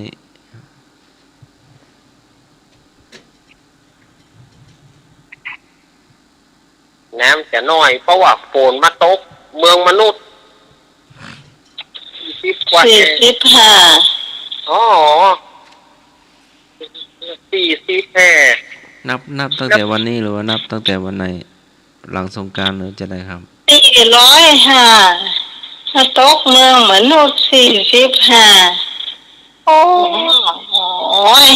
นับตั้งแต่วันไหน นับตั้งแต่วันหลังสงกรานต์การจะได้จดไว้ อะไร จะได้จดฝนตกกี่หานะครับ โอ้โห เราต้องถ้านับพายุกลายเป็นลูกกระหาเนาะ ได้เลข25รอ25แล้ว นับตั้งแต่วันที่16 เมษายนหรือว่านับตั้งแต่วันไหนครับอาจารย์ นับหลังพุ่นกะ อย่างพี่ไม่เอา หลัง แต่ สงกรานต์เนาะ 16 เมษ วันนี้บ่นับเนาะวันนี้ ครับ เมื่อวาน เอานับตั้งแต่เดินเปงไปอะเนาะ เราจะได้จดไว้เนาะ ครับดูว่ามันจะมีเท่าใด ต้องนับพายุเป็นลูก เพื่อไปตกบ้านนาไหมเผื่อไปตกวัดอาจารย์เอาลักสมัครไม่ได้จดหรอกอ่ะ ประโยชน์ทำไม ก็พายุมันมาเป็นลูกมันก็ถึงกันหมดอะกา ดูว่ามันมากี่ลูก อืม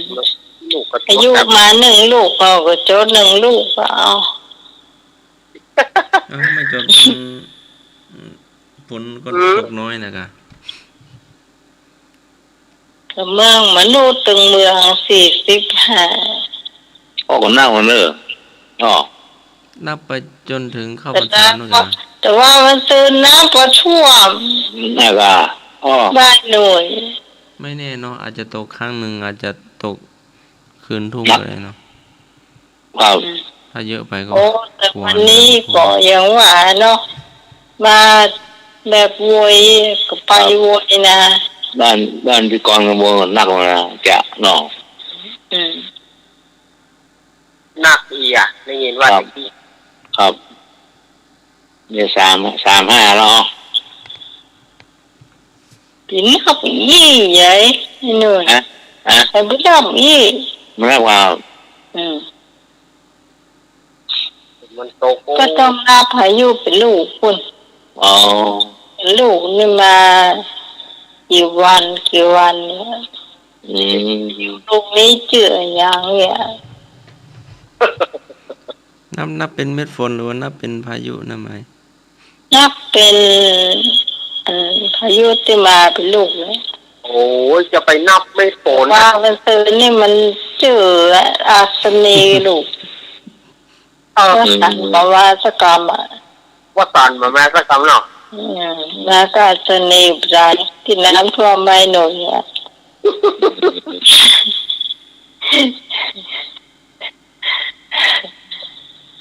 บ้านพี่เป็นเรือนแพ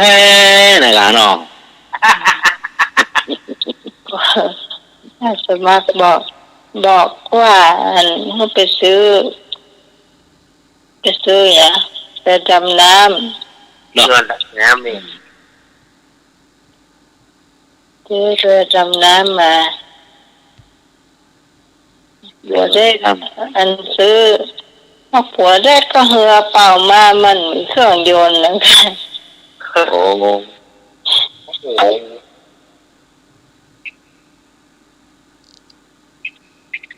ท่านสมัครจะทางมีแฮม ไอ้เนาะเที่ยวเต็มปากกินข้าวไปได้ วิ ไอ้เนาะไฟออกไปควันหลายด้วยลม มันไฟ ไอ้เนาะมีก็คอมีก็แขนมันมีตัวน กหวีด ปัจจัย คนตุ้ย ปัจจัย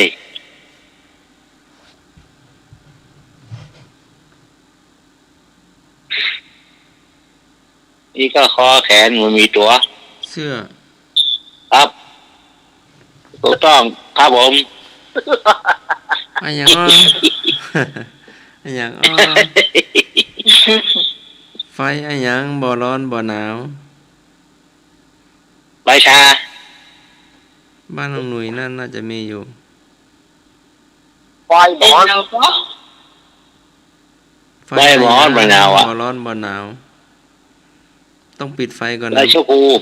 ใบชะพู ไฟ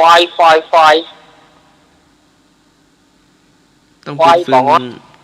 น ต้องปิดไฟข้างเมืองก็ค่อยเห็นอ่ะ ถ้าอยู่บ้านนอกเห็นอยู่ ไฟฟ้า มัน ปล่ ตั อยว บอล มันบินได้ครับ มันตัว อ๋อตัวหิ่งห้อย ถูก อ๋อ ต้อง หิ่งห้อย ถูกต้อง อ๋อ เออเอาก็ มอนมาแล้ว หิ่งห้อยมันค่อยมีหรอกเลยนะเนาะ โอ้เขียมเลย มหาเนอะ บานละ มีละ ครับ แต่ก่อนนี้ทหารแล้วเพิ่นจะเอาเงินเอาทองมาให้เอาอ่ะ ครับ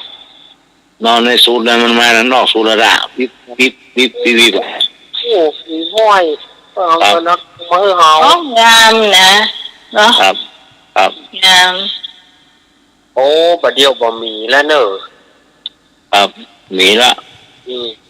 กำ ต้ เป อง อ อย่าง ร์กำเปอร์ก็ไม่ค่อยมีละกำบี้ก็บ่มีละ มีละ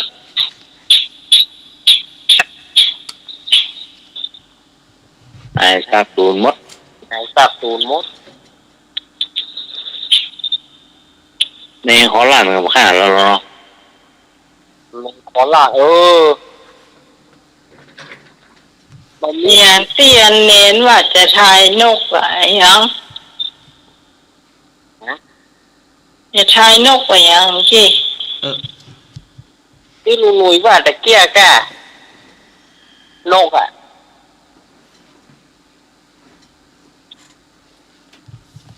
นก ที่ว่าเนี่ยก็ที่ว่ากันตะกี้นี่เนี่ยเล่าว่าเขาเอามาอู้กันนะบื้อหน่อยอ่ะ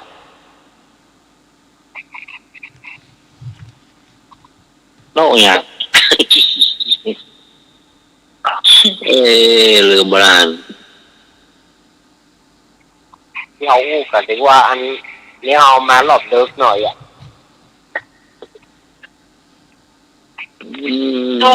นกมันมีนกก็คือนะ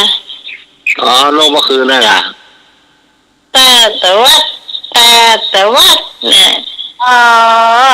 นกแต่นกกระแต ไอ้หนู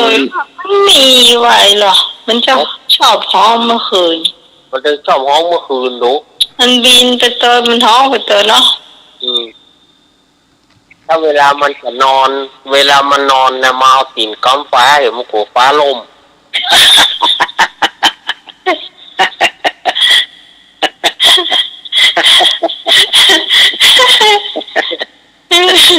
โอ้ย ล่ะเนนหูกว่าไอ้หนุ่ยก่อน โอ้ ยังพี่หูแกฟังได้บ่เชื่อว่ามีไว้หรอก ถ้ามันนอนน่ะ นกแต้เนี่ย ถ้ามันนอนเนี่ยมันจะเอาตีนมาก้อมฟ้าเนาะ โอ้ ว่าอ๋อถ้ามันล่มมาจริงๆแล้วมึงจะรอดไว้เนาะ ของมันเนาะ นอนเหมือนเพื่อนละ อันนี้พวกอุ้ยเหล่าเนอะพวกอุ้ยเป็นเหล่าว่าถ้าตีนมันตกมันก็ลุก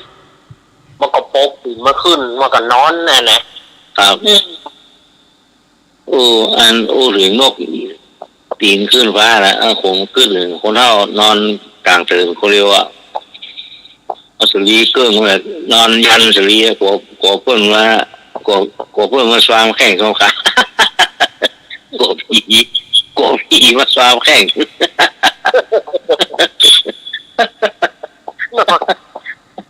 นอนคอยอย่างป้องเนี่ยเรากลัวเนาะ สลีเกิ้งไว้หมดอ่ะยัน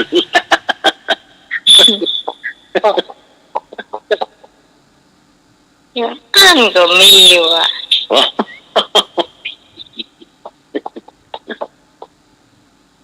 ยันมาล่างตามเนี่ยกลัวผีอ่ะกระจายนะ ใช่เนาะ ไม่ได้สมแต่ไปได้ไปให้หนุ่ยนะ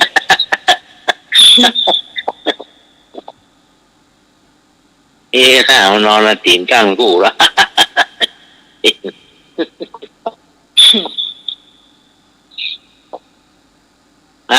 อย่าต่อไป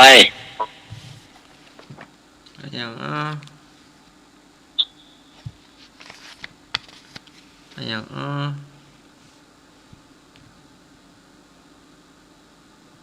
หายไปไหนแล้ว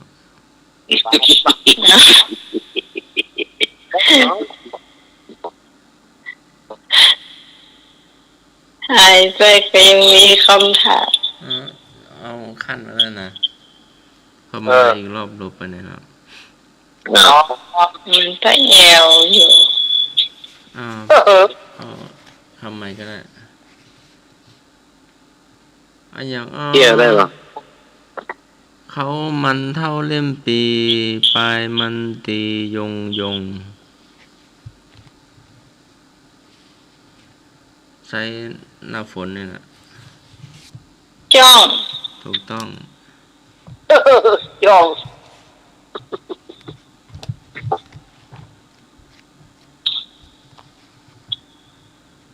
ไหนหน้าเป็นไก่สลับเป็นนก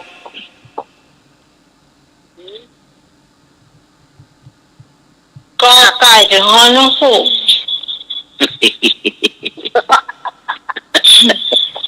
ถูกต้อง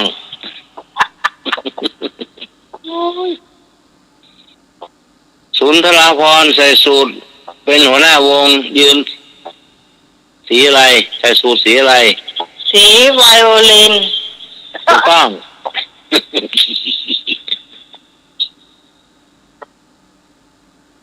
สัพเพ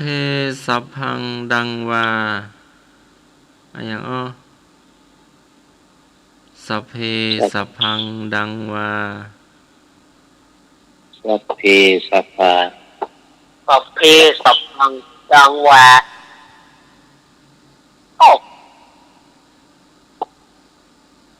มันเคยยังไม่ได้ ท่านทั้งหลายจงนอนหลับเป็นสุขสุข เจ้าเราหลับไปสู่วิสุข ตอบขบกสับตาฟัง เอา งวงช้างจมูกยาวเป็นวา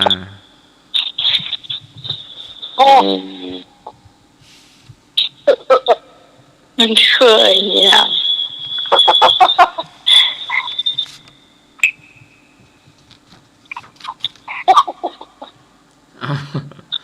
เอาแล้วจ้ะ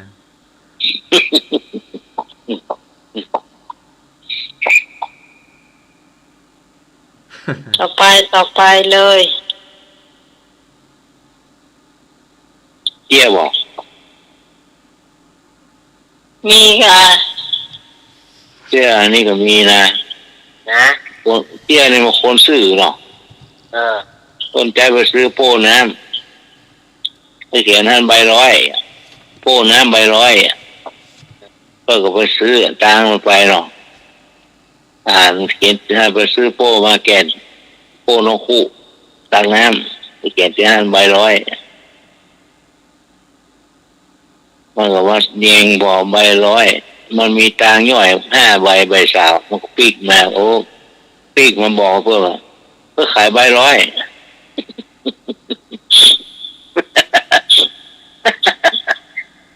เขายังซื้อมาก่อนเขาคิดว่ามันใช่ใบ100เป็นใบสาว ก็ไปสาวห้ามไปผู้เขียนที่โป้ใบละ100ผมว่าละใบ100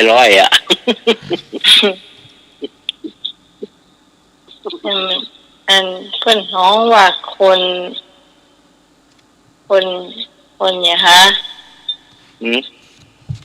เพื่อนน้องว่าคนเนี่ยฮะเดี๋ยวก่อน คนตรงไปตรงมาสื่อล้ำนี่ถามเพื่อนใบเท่าไหร่มันก็ถามว่าไม่เขียนที่นั่นใบ100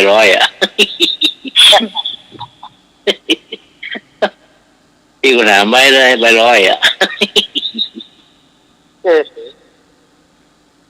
มันได้ติ้วน้ำตะเกาพีกไหมเอาเป็นใบสาวไม่เจ้าก็มี5 ใบแล้ว 5 ใบเนี่ยมันว่า ก่อนที่เดินถึง ให้ ว่า ท่านเลยคิดว่าถ้าบอกพุ่งจนโหยเนาะเจ้า อุ้มไม่เนาะ อืม บอกว่า เจ้า ครับ เจ้า หาเจ๊จ้าของหา ให้กะ ครับขอถามเล็กน้อยนะครับ อืม แกภาพติดเข้าปีเดือนวันประจำคันที่จุดแกภาพกินเข้าปีเดือนวันประจำคันที่ อายุ คันที่ไหน บ่สำคัญที่จิตใจ คันที่อายุ ฮะ ประจำคันที่อายุ ถูกอ่ะ ถูกแล้วครับ อืม แค่ถ้ากินเข้าปีเดือนวันประจำคันที่อายุ อืมวันนี้เขากินหมอเฮ้ย โอ้นี่ อายุบกเกี่ยวหรออายุบกเกี่ยวหรอนึกหรอ นี่บ่ มัน เกี่ยว อายุเปลี่ยนตัวเลข นั่นแหละ นึกหรอ อืม เข้าอยู่เบิร์นเข้าว่ากิน บ่ เข้า เห็นเนาะ เรา ไอ้อย่างม้าขาวขี่บ่ได้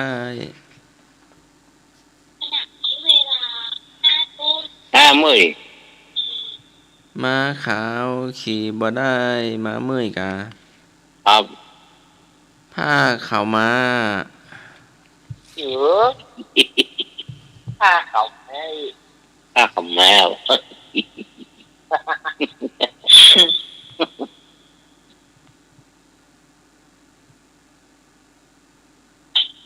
ไอ้ยังฟันไม่เข้า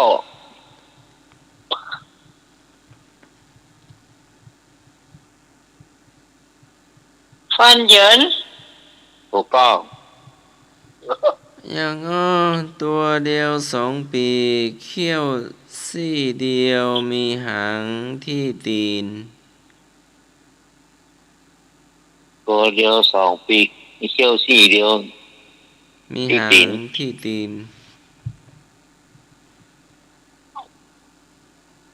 ตัวเดียว2 ปีกมีหางที่ตีน นี่อยู่บ้านนอกน่ะแต่ในเมืองยังหาไม่เจอ เป็นสัตว์อะไรเป็นของใจครับ เป็นของใจตอนเช้าๆอะ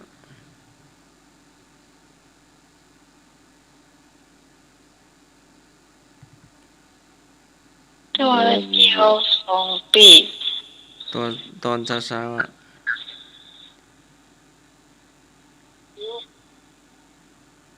มีปีกที่ตีนครับ มีหางที่ตีน มีหางที่ตีน มีเขี้ยวอยู่อันเดียว แต่เปลี่ยนเขี้ยวได้นะ อืม เปลี่ยนเขี้ยว เตา ได้ ไฟ ฮะ เตาไฟ เตาไฟ ครับ ห่างเตาไฟอยู่ อืม ก็อยู่ลานบ้าน แต่อยู่หลบๆหน่อยอ่ะ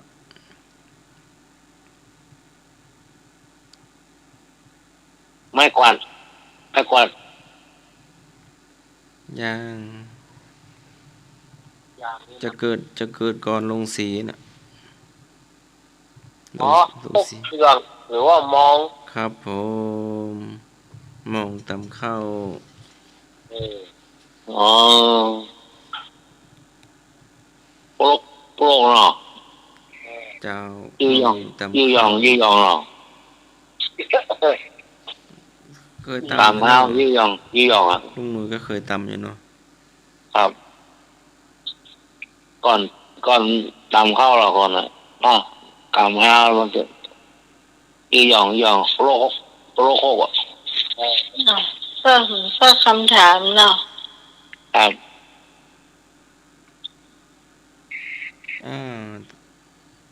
ท่านอื่นถามพ้องเนาะ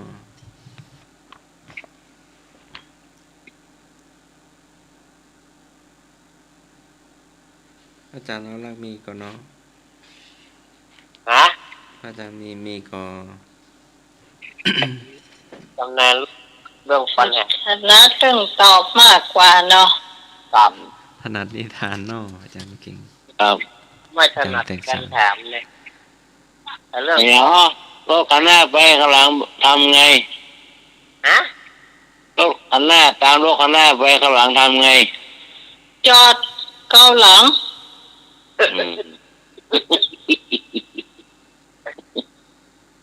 โทษเกาหลัง จอดแล้วเกาหลัง มาหนึ่งคำถามสุดท้ายเจ้า เดี๋ยว ฮะ เดี๋ยวตั้งสูงยืดต่ มาจบข่าว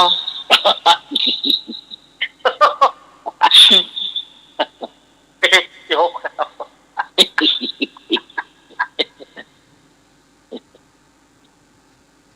เนี่ยจะได้ร้องเพลงก็ ำเดี๋ยวยิ่งเยอะยิ่งเสียงหาย ขอคำสัญญาสักหน่อยเนี่ย หางพันแวดตัวหัวอยู่ตรงกลาง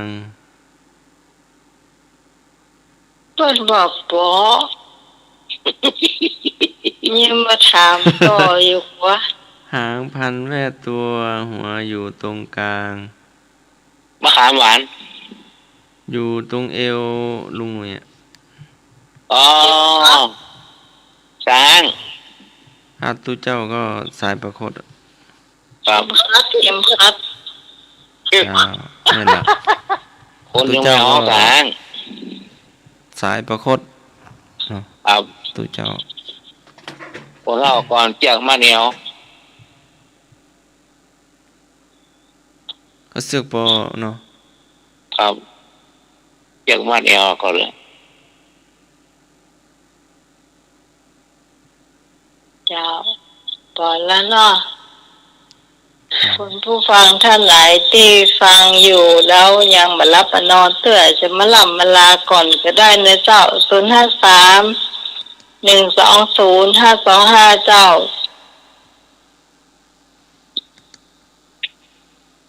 อ้าวมีก็โทรเข้ามาเนอะ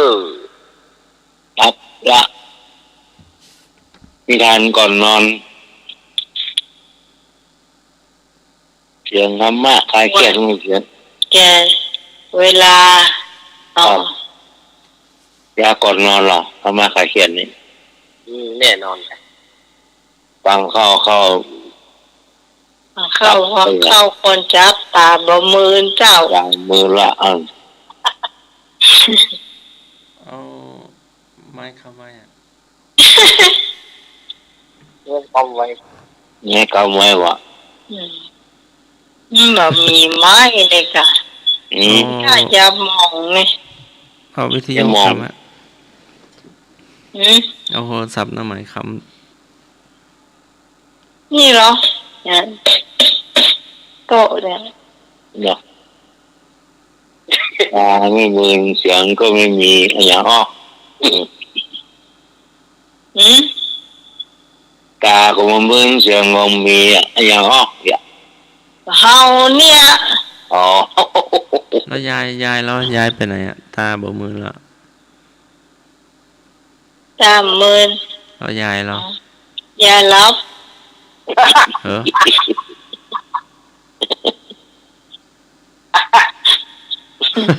ยายครับ ได้รับ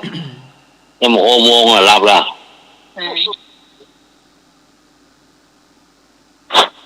เดี๋ยวพูดเธอนี่ก่อนเนอะจะได้ฉลองผู้ช่วยเจ้าวาดนะนะเนอะ เนาะ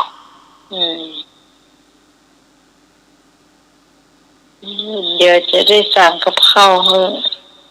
อายจ้ะ สู้ได้ มากนะแต่เย็นๆกับ ใช่ยังไง ฮะ ดึกมามีแห้งแล้วล่ะ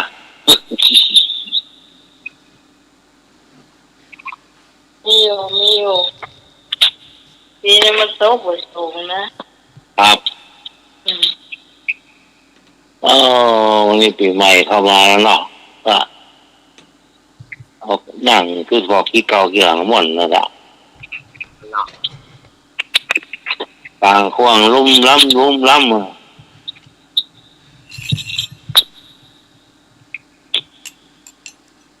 ขึ้นขี้เก่าขี้หลังหมดนะตอนปีใหม่อ่ะโอ้ พวกแก ดอกเอี้ยงเลยออกมาหน้าเนี่ยอ่ะเอี้ยงพึ่งเอี้ยงอะไรไงเป็นวงเป็นซ้อยนะ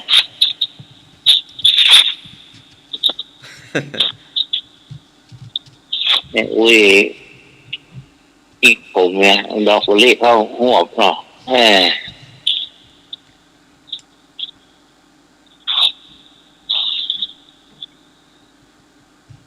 ขนมก็ข้าวแตงก็น่ะ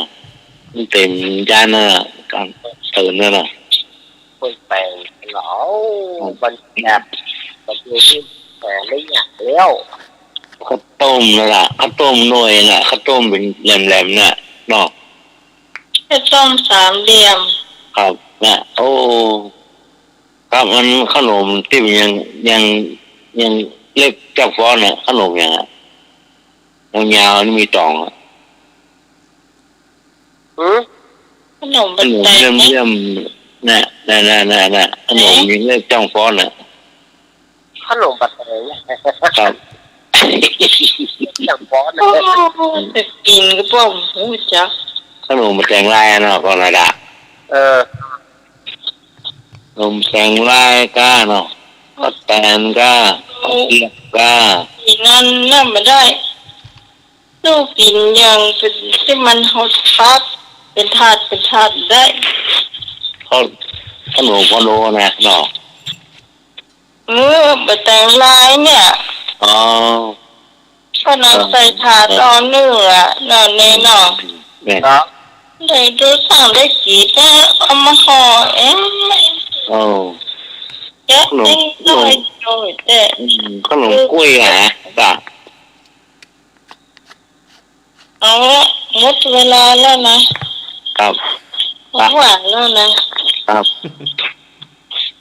ลาเลยเหนื่อยลาคน ครับถึงเวลาแล้วครับดึกแล้วเนาะครับนักศึกษาท่านอาจารย์ครูสมุทรวิศวะนะครับเมตตาครับนักศึกษาจากวัดข้าผู้ช่วย จ้า ที่ไม่ จ้า นักศึกษาอาจารย์ในรักษาผมทุกสมัยครับธรรมะก็แค่รู้ทางนะครับหลับดีฝันดีนะครับร้อยสาวครับผม โชคดีรับดีฝันดี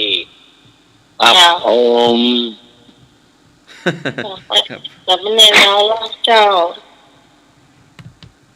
ปีเก่าจะกล่วงไป ปีใหม่จะเข้ามา ขอศรัทธาญาติโยมเฮา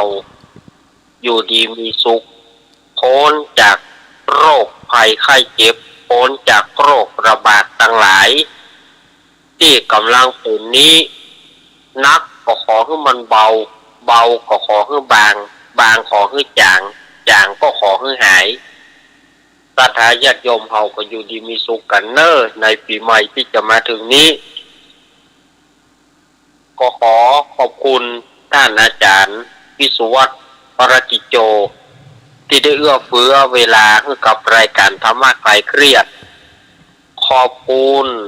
ท่านอาจารย์สมัครยานสีโลช่วยเจ้าว่าครับผม ครับผม ก็ขอบคุณพี่สมัยเจเนอร์ เจ้า ก็ขอบคุณสถาญาติโยมที่เปิดเครื่องรับฟัง ตั้งแต่ต้นจนถึงอวสานวันพรุ่งนี้3 ทุ่มก้อยปากันทำไมโจกดีมีใจโจกเป็นของสถาญาติโยมทั้งหลายเนอ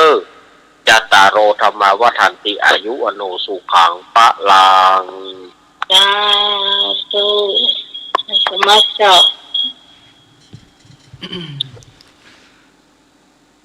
อัพพยาปัจชังสุขังโลเกความไม่เบียดเบียนเป็นสุขในโลกขอกราบนมัสการและขอเจริญพร เจ้าสำรับวันนี้ขอบคุณคุณผู้ฟังทุกเสียงทุกสายเจ้าที่มาช่วยกันจัดรายการธรรมะเพื่อนเราเพื่อผ่านพ้นไปด้วยดีเจ้าเราจะมาพบกันใหม่เจ้าวันพรุ่งนี้ตั้งแต่3 ทุ่มถึงเที่ยงคืนสำหรับวันนี้ขอบคุณอาจารย์พระครูสมวิศวะวรกิจโจผู้อำนวยการสถานีผู้ควบคุมเสียงเลือกเพลงคุณผู้ฟังได้ฟังด้วยสำหรับพระเจ้าพิสมัยสุริโยดอนจากบ้านดอนตันตำบลเมืองแก้มอำเภอแม่ริมจังหวัดเชียงใหม่